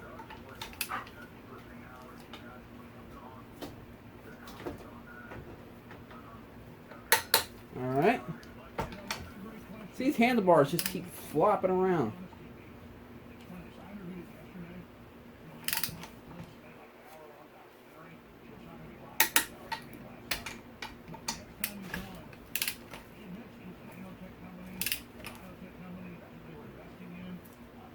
Alright, now I'm just going to run back through it one more time. See, got a little more out of that one. That happens sometimes. I have to get them all tightened. So I like to just run back through it.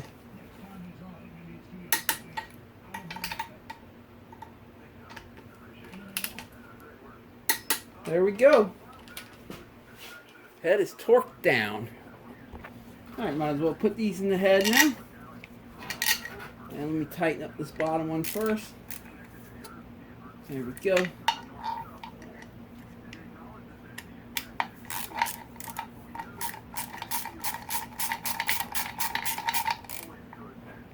I got them tight. Now I can go ahead and put this hose on. The reason I didn't put it on earlier because I know it kind of bumps in the cylinder head here. And I didn't want anything that was going to make it more difficult to get that head on there. Now the head's on there, so I can put this sucker on.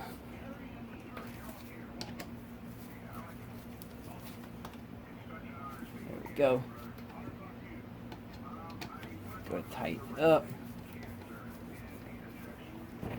And no better time than now to plug in that coolant temperature sensor. There we go. Alright, I went ahead and bolted the ignition coil back down. And let me get this thing right here. There we go.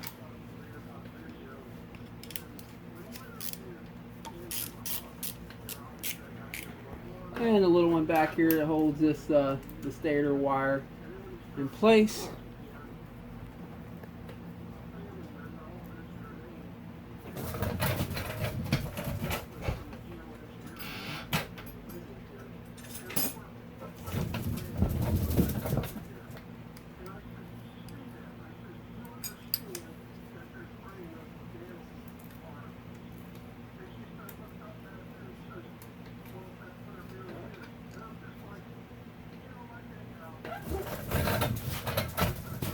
Okay, I went ahead and removed these two covers right here because we have to find top dead center. But before we can spin the motor to make sure we have top dead center, I got to pull this timing chain up and out of here and then hold it up with my hand. Well, it's tough to do with one hand, but you see what I'm doing with the magnet here. Let me do that.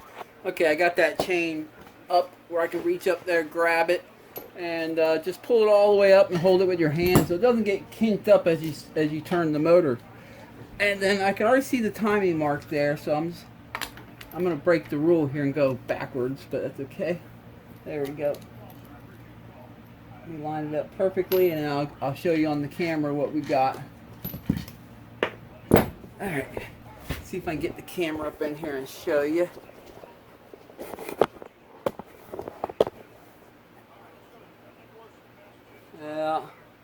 There you go. If you look up in the hole there, you'll see the black line right there on the stator.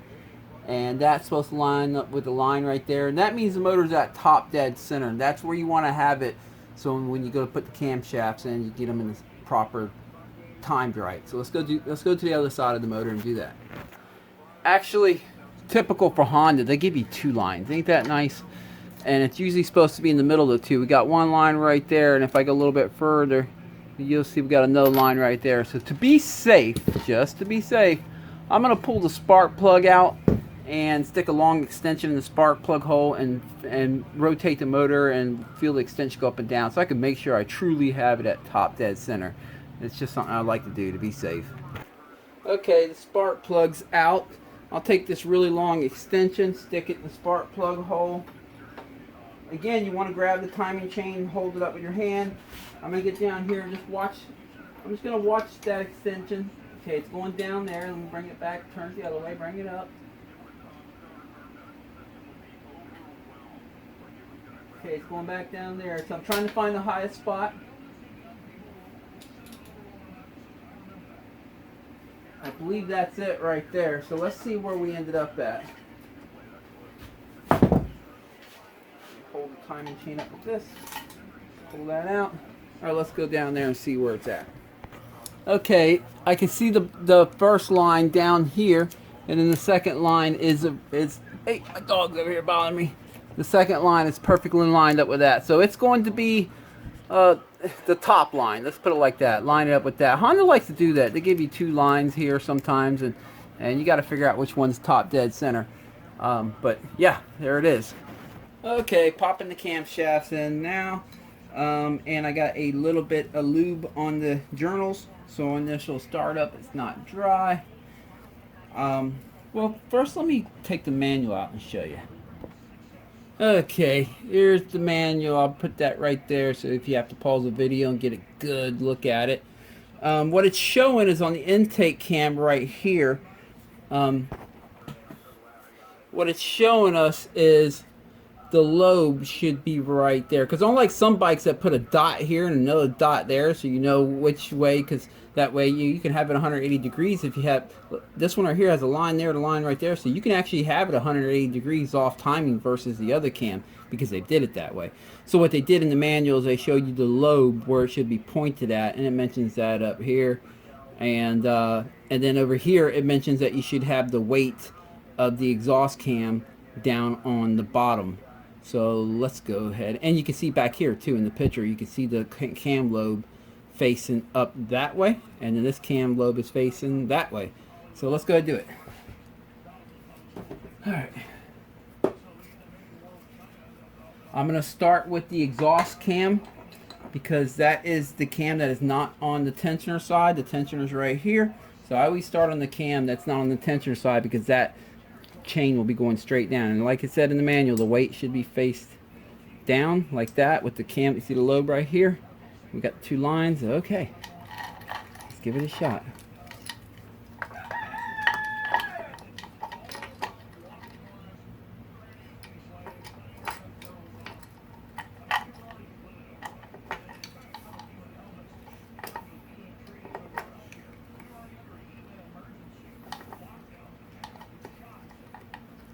Nope, too far. Let's see. I think that's it right there. Yeah. Okay. Let me get the intake cam. You can see I have. Yep. I can feel the chain is tight on this end. You can see I have the line there and the line there with the cam lobe up that way, and the weight is down on the bottom here. So let's do the other cam now. Remember, this one, the lobe's supposed to be faced that way.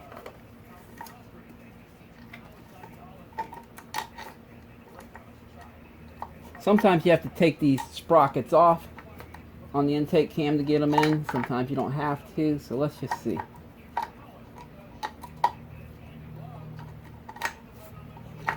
Let's see if I can get it on there. If I gotta take the sprocket off, I will. Sometimes you can get lucky though.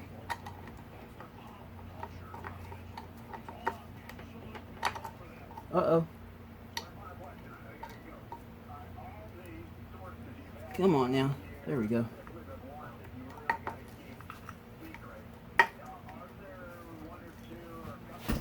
Okay, I'm way off time in there. These marks all the way up here. So let me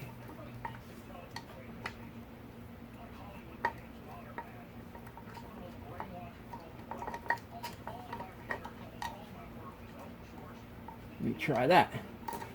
Oh.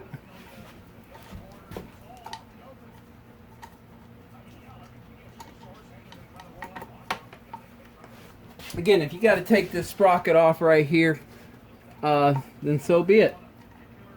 And I'm still way off. Let me do it some more.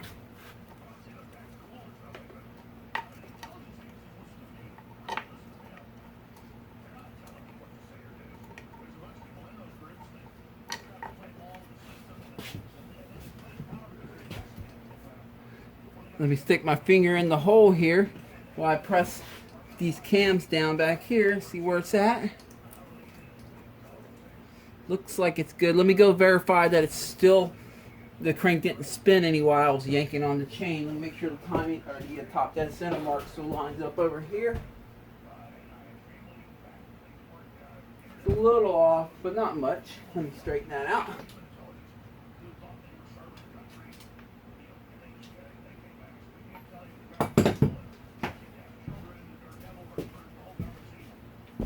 There we go.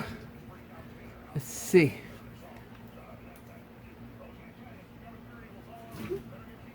Yep. All right. So I'll run through it one more time. We got the line here, the line there, the line there, the line there. That cam lobe is faced that way. This cam lobe is actually faced a little bit that way, but that's what they said. So let's do it. Okay, let's put the cam cap on. Don't spin the motor yet until you get the timing chain tensioner back on. And you want to do that after you get the cam cap back on.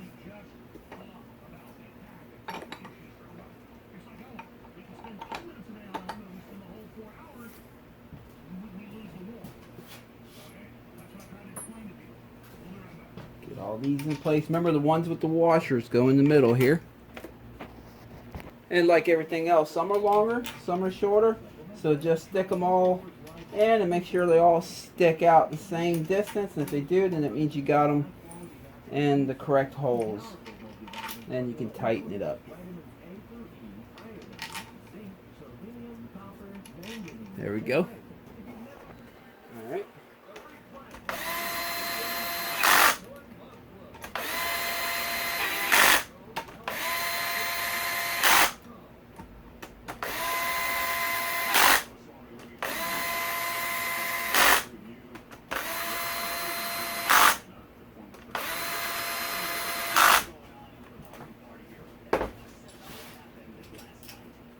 And now I'll tighten them by hand. Oh, I forgot to sink this one down. I'll do that by hand too. There we go. And like everything else, you don't want to strip these out. Just button them down pretty good.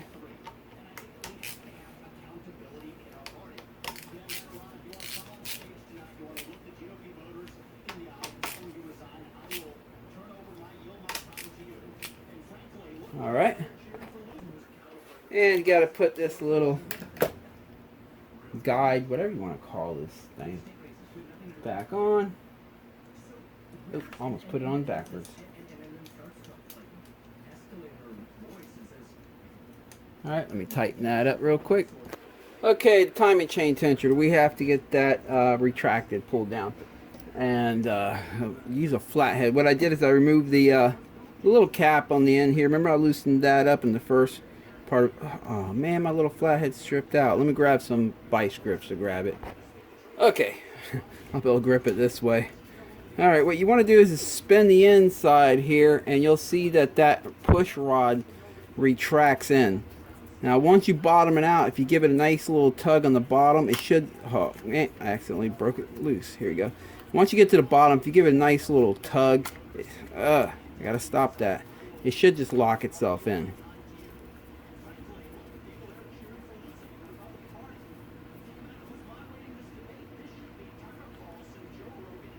Hold on, these vice grips are slipping. Hold on. Alright, try it again here. Normally you just spin the flathead, but this flathead's all jacked up right now.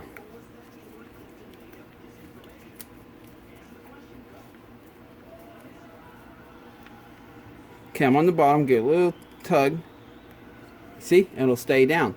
Once we get on the bike, we can either tap it with a hammer and like that.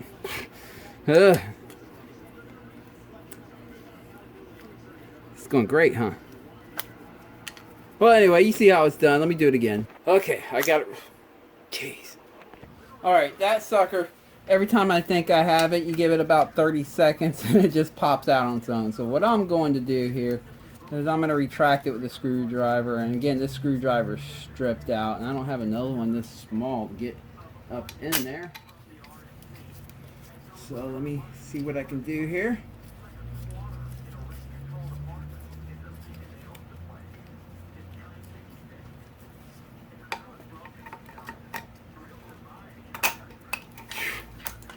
Oh, I'm gonna have to figure something out. Give me a minute.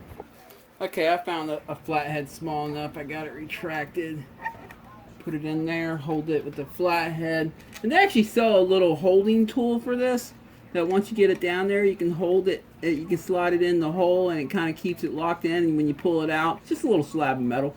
But I don't have that currently. I used to have it and I lost it. You know, I should probably just get another one. I'm going to bottom this one out in my hand. There we go. Alright.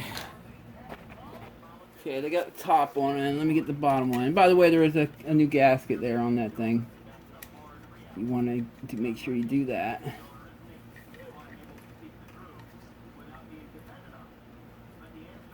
Alright. Tighten these up. Okay, I went ahead and put the little cap right there to seal that off. Now I'm going to go back to the other side and rotate the motor 2 full rotations on the crank too. That because remember the cams only move half the speed of the crank, right? So I want each set of valves to open and close fully, and I want to make sure nothing's going to bind, like the piston, the valves aren't going to hit the piston or anything like that. So.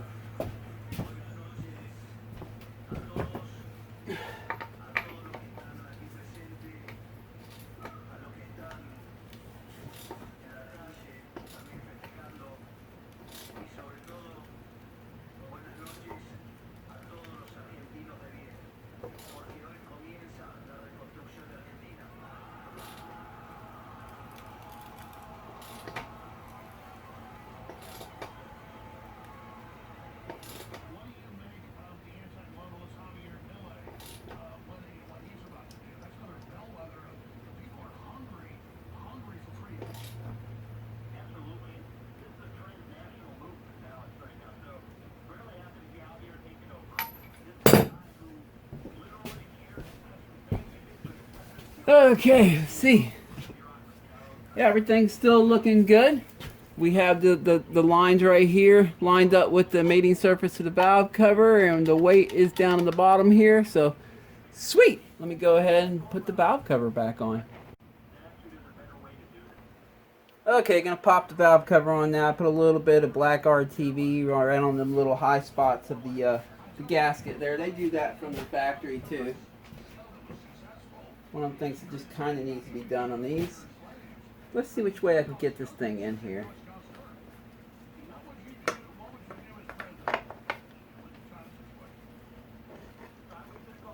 Remember, it wasn't easy to get it out, so I don't expect it to be easy to get it in.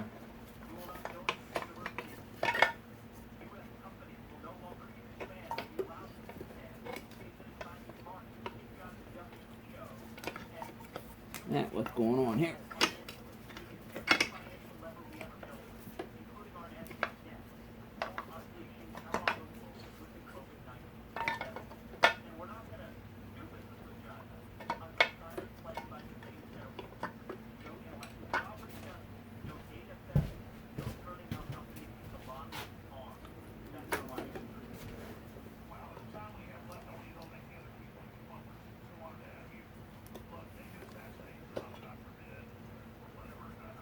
I think that's it. Let me go look all the way around.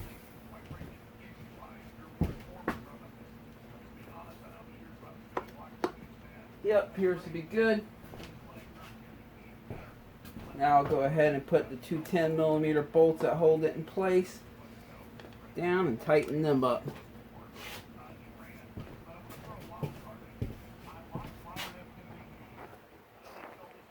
Okay, connected that hose back up, put the ignition coil back in, and put the spark plug boot back in. Oh, and the spark plug's back in too. Okay, what's next? Well, I think I'll put them little two caps on. Go ahead and fill up motor oil now before I forget, and then we'll continue on. Okay, got the battery on the charger, got the battery connected on the charger, just so we got a good fresh charge when it's time to start this thing up the first time. I think I'm going to go ahead and get these motor mounts on real quick. Let me knock that out of the way and then get the exhaust on. So let me do that.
Okay, I got the exhaust on, got it full of motor oil, got it full of coolant, got the gas tank on. I think it's safe to start her up now because really all I got to do is finish putting the plastic on. But let me at least just give it a test fire before I go any further in case I got to dig in and find an issue somewhere or something, which I seriously hope I don't have to. Choke it on. Oh, got to pull the clutch now, I almost forgot.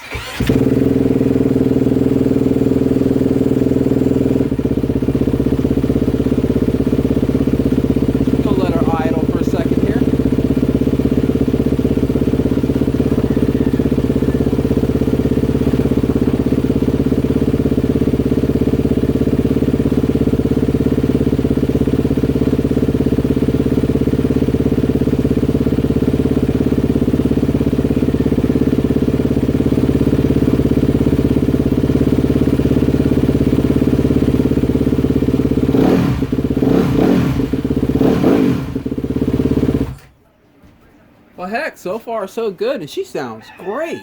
So, yeah, let me get the plastic on, and we'll run her through a couple heat cycles. I'll be right back. Woo! Alright, only thing that's left to put on is the skid plate. I'll worry about that after the video, after I have it off the stand. I'm not worried about that right now. Let's go ahead and fire her up, let it get warmed up, you know, basically run it through a heat cycle, and I'm going to sit there and look around the cylinder head, gasket area, just all the general areas that leaks could pop up if the coolant leak was a pop-up, and just make sure everything's sealed up well.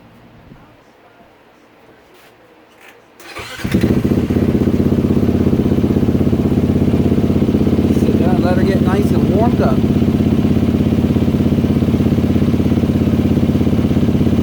I'm going to let her get warmed up real quick. I'll pause the video and I'll be right back. Okay, she's nice and warmed up. Let's go ahead and walk around her and take a look.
right there because I forgot to tighten that hose up. And that's why you do this before you just start them up and go out and ride. You want to check for leaks.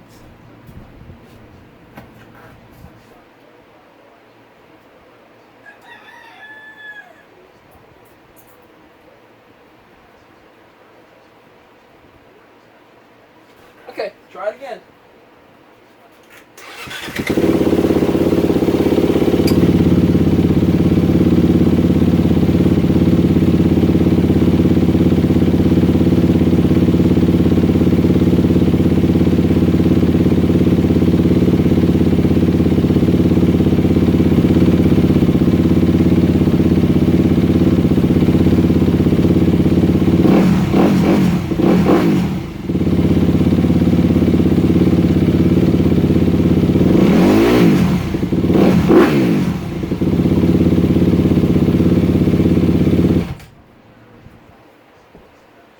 I think she's good, guys.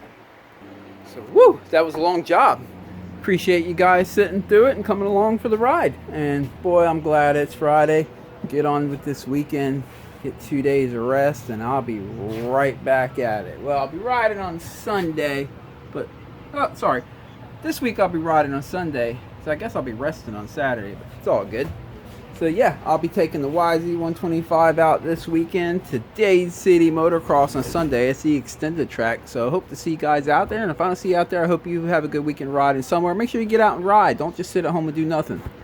And if you like this kind of stuff, I'm sure you notice this channel only has almost 4,000 subscribers. It's nothing viral by any means. But if you like this kind of stuff, please click subscribe. I appreciate every one of my subscribers. And also please click like to help motivate it, keep it moving forward. And I'll keep doing stuff like this. I need to get back to more product reviews, so I'm going to be doing that here shortly. I actually have a YZ250 pipe review coming up here shortly, a shootout. It's going to be FMF versus PC, the Pro Circuit, versus also a third one, which I'm not going to mention which one that is yet. You'll just have to wait to see that video. But anyway, man, I hope you guys have a great weekend of riding. I hope you guys have a great Thanksgiving weekend. I appreciate you guys coming along on this journey. This bike is up and running again. It sounds great. And hopefully it does well. Catch you guys next time.